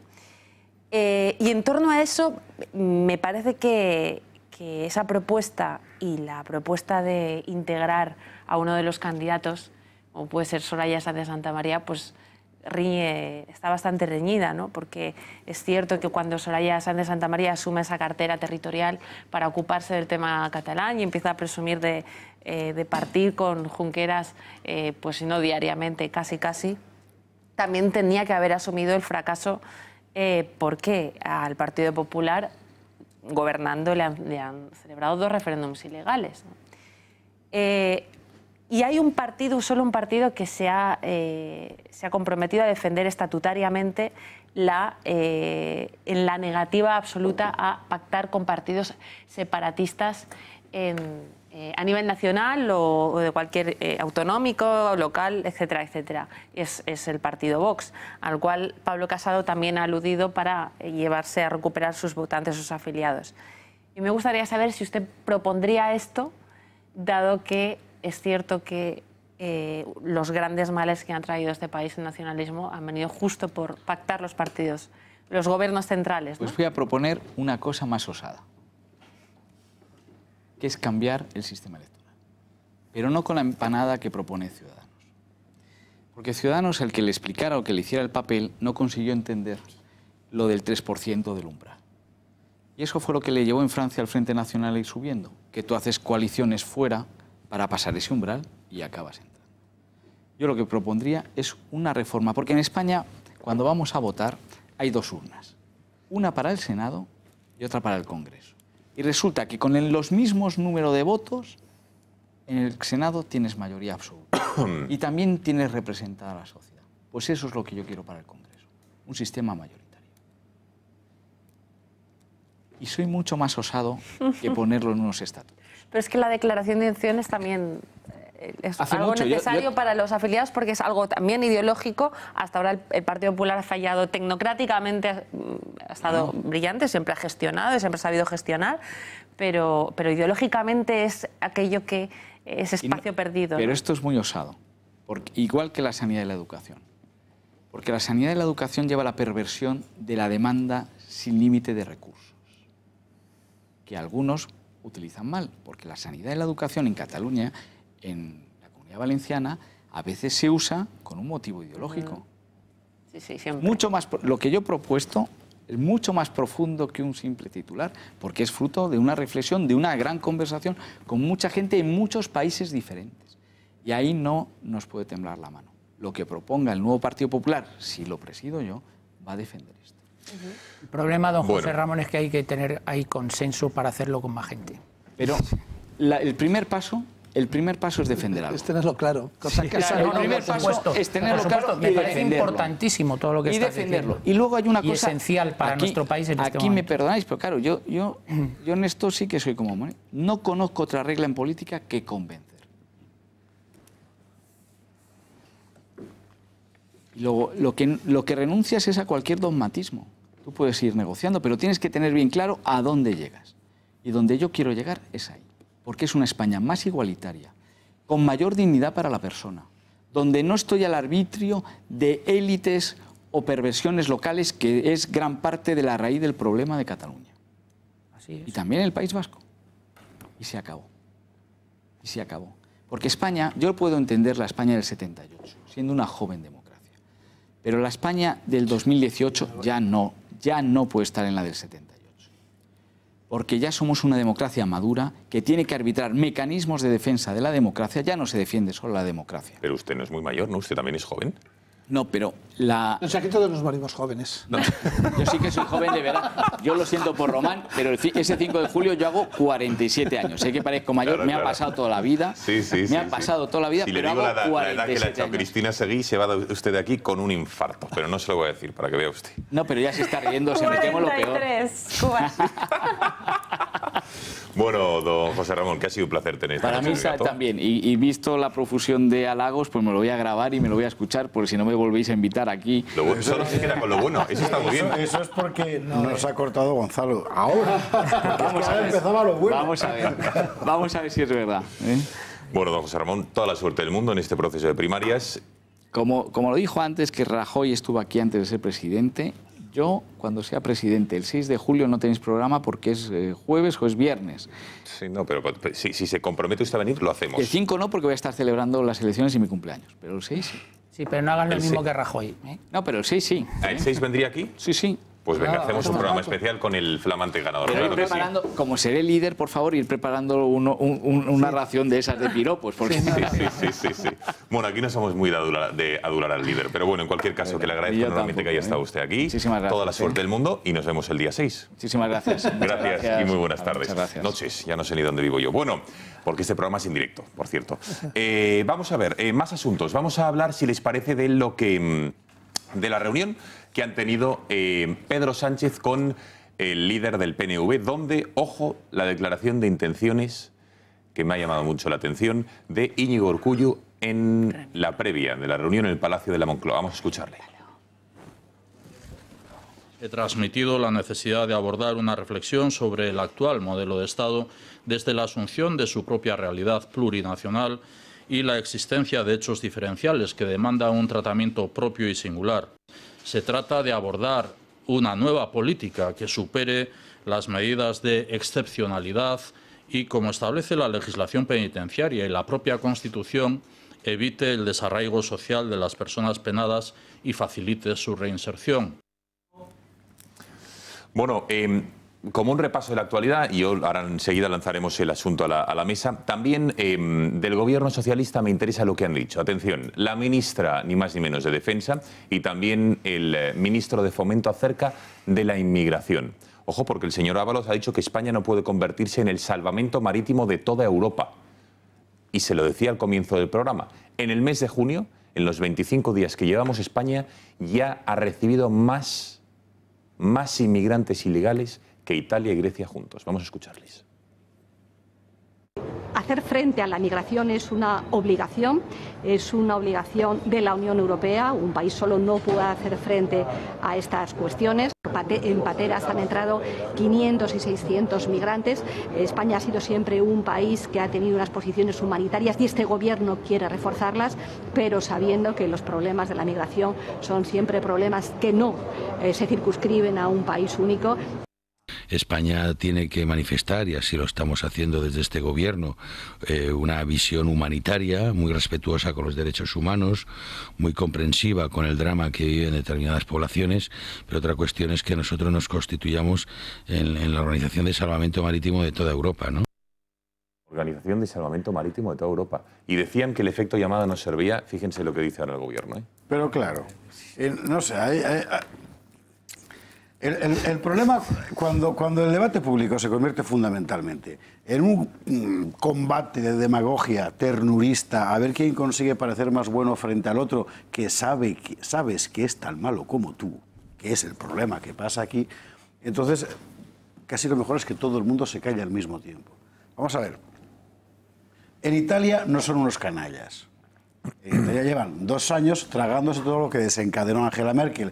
Y aún más, porque quiero recordar que Italia fue el único país que supuso la guerra de Libia, cuando aquí el gobierno socialista la apoyó. Y hay que recordar que todo aquello fue así, y que el jefe del Estado Mayor del Ejército, el presidente de la Junta en España en aquel momento, era ese general de Podemos. Es que a veces hay que recordar las cosas como han pasado, ¿no? Porque se da la impresión de que, en fin, claro, bueno, Francia está exactamente en la misma situación y además denunciando que la gente que ha llegado con el Aquarius se van a Francia, como es lógico, no se van a quedar aquí, que estamos como estamos. España, por cierto, si no me equivoco de la cifra, la última eran 20.000 ilegales expulsados al año, 20.000. O sea, que ahora con la cosa del Aquarius, que bueno, ¿sabemos cuántos acogemos? No, hemos echado 20.000. Claro, no es un problema humanitario. El problema humanitario se puede resolver. El verdadero problema es lo que pasa el día después de solucionar el problema humanitario. Toda la gente que le está muriendo la puedes rescatar, la debes rescatar. Por supuesto, la debes salvar, la debes cuidar, le debes dar comida y luego ¿qué haces con ellos? Pues tendrás que devolverlos a su casa, que por cierto son países que contra lo que sostiene la ideología progresista son también países dignos. Claro. Porque es que encima añadimos el discurso racista encubierto del que piensa que porque vienen de Senegal es que en Senegal no son capaces de... No. Bueno, en fin. Sí, está clarísimo. Me pide paso. Bea Fajardo. Bea, cuéntanos, ¿cómo puede nuestra audiencia ahorrar en energía, en gas, en luz, en electricidad? Definitivamente. Cuéntanos. Buenas noches. Buenas noches de nuevo. ¿Es usted jefe de su propia empresa? Aldro Energía le interesa. Aldro Energía es la empresa preferida por las pymes porque ofrece un servicio personalizado atendiendo las demandas de sus clientes y convirtiéndolas en los productos y servicios que más se ajustan a usted. ¿Cree que el cambio le va a suponer alguna molestia? Pues eso es lo mejor. Aldro se encarga de todas las gestiones sin molestias de forma rápida, sencilla y totalmente gratuita.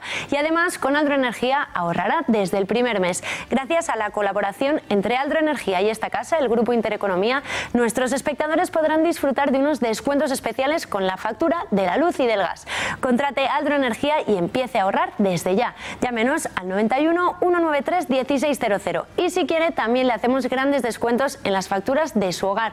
No espere más, llame al 91 193 1600. Aldro Energía, empresa colaboradora del Grupo Intereconomía.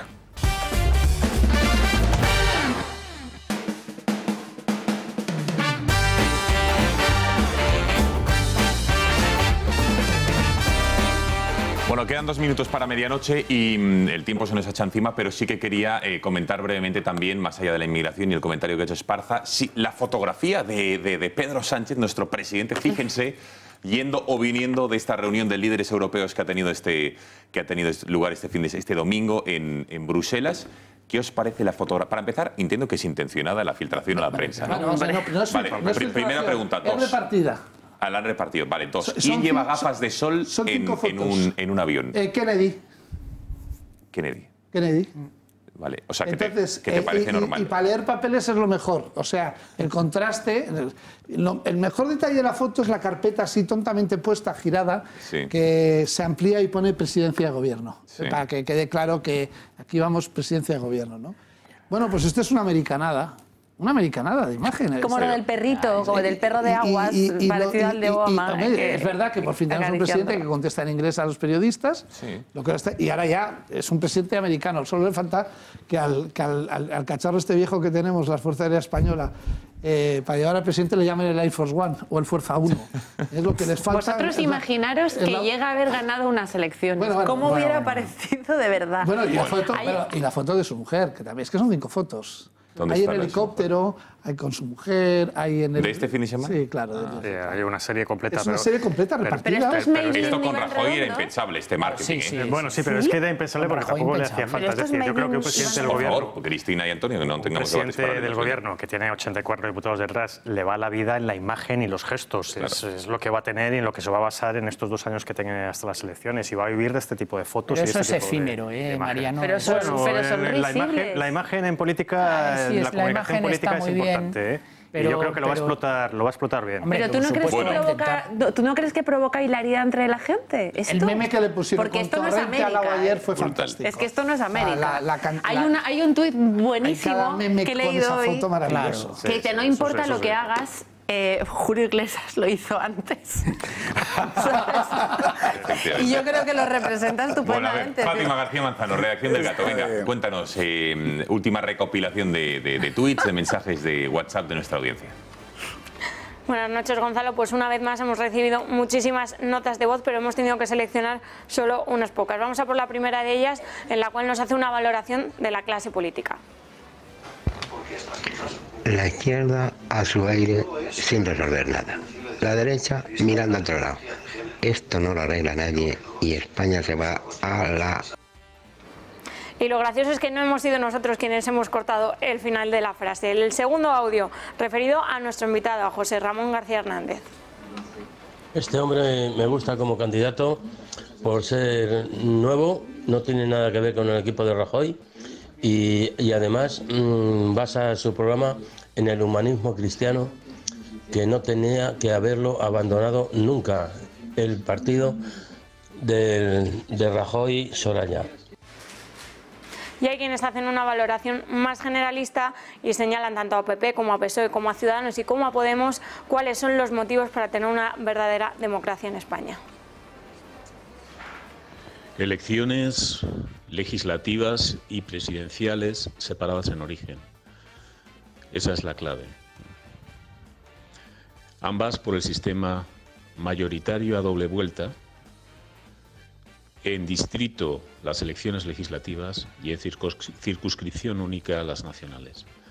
Mientras no cambiemos esto, no tendremos democracia formal en España. Esto ha sido todo por hoy, Gonzalo.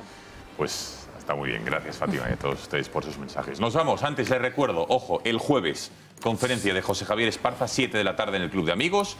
Pueden llamar al número de teléfono que va a aparecer en sus pantallas para apuntarse sobre la reconstrucción de la derecha en España. 7 de la tarde, 91 616 24 64. Y un día antes, el miércoles 27, la segunda degustación de productos gourmet.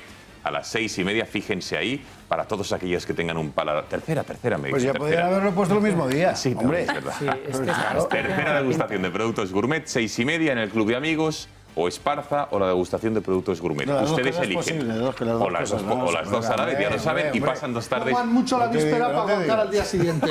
Vaya forma de promocionar, o sea, o comes o Esparza. Bueno, que no hay tiempo para más, señores. Antonio Alonso, gracias por haber estado esta noche en el Gato. Buenas noches. Mariano Calleja, un placer. Muchas gracias. José Javier Esparza, buenas noches. Venga. Román. El PP puede tener futuro, ¿eh? El PP. Sí, porque con este candidato. Sí. Por fin oímos cosas diferentes. Eso sí, desde luego, claro que sí. Bueno, gracias Román. Cristina Seguí, adiós, muy buenas. Buenas noches. ¿Por qué te ríes? No, porque me hace gracia, sois muy escépticos. No sé, pobre hombre. Y luego lo que le has dicho de la edad, eso ha sido terrible. Sí, la edad no la he desvelado. Terrible, ¿eh? De hecho, lo tengo aquí apuntado, me lo llevo, vamos. Terrible. Señores, que gracias. Adiós, el Gato vuelve mañana a las 10. Que pasen buena noche.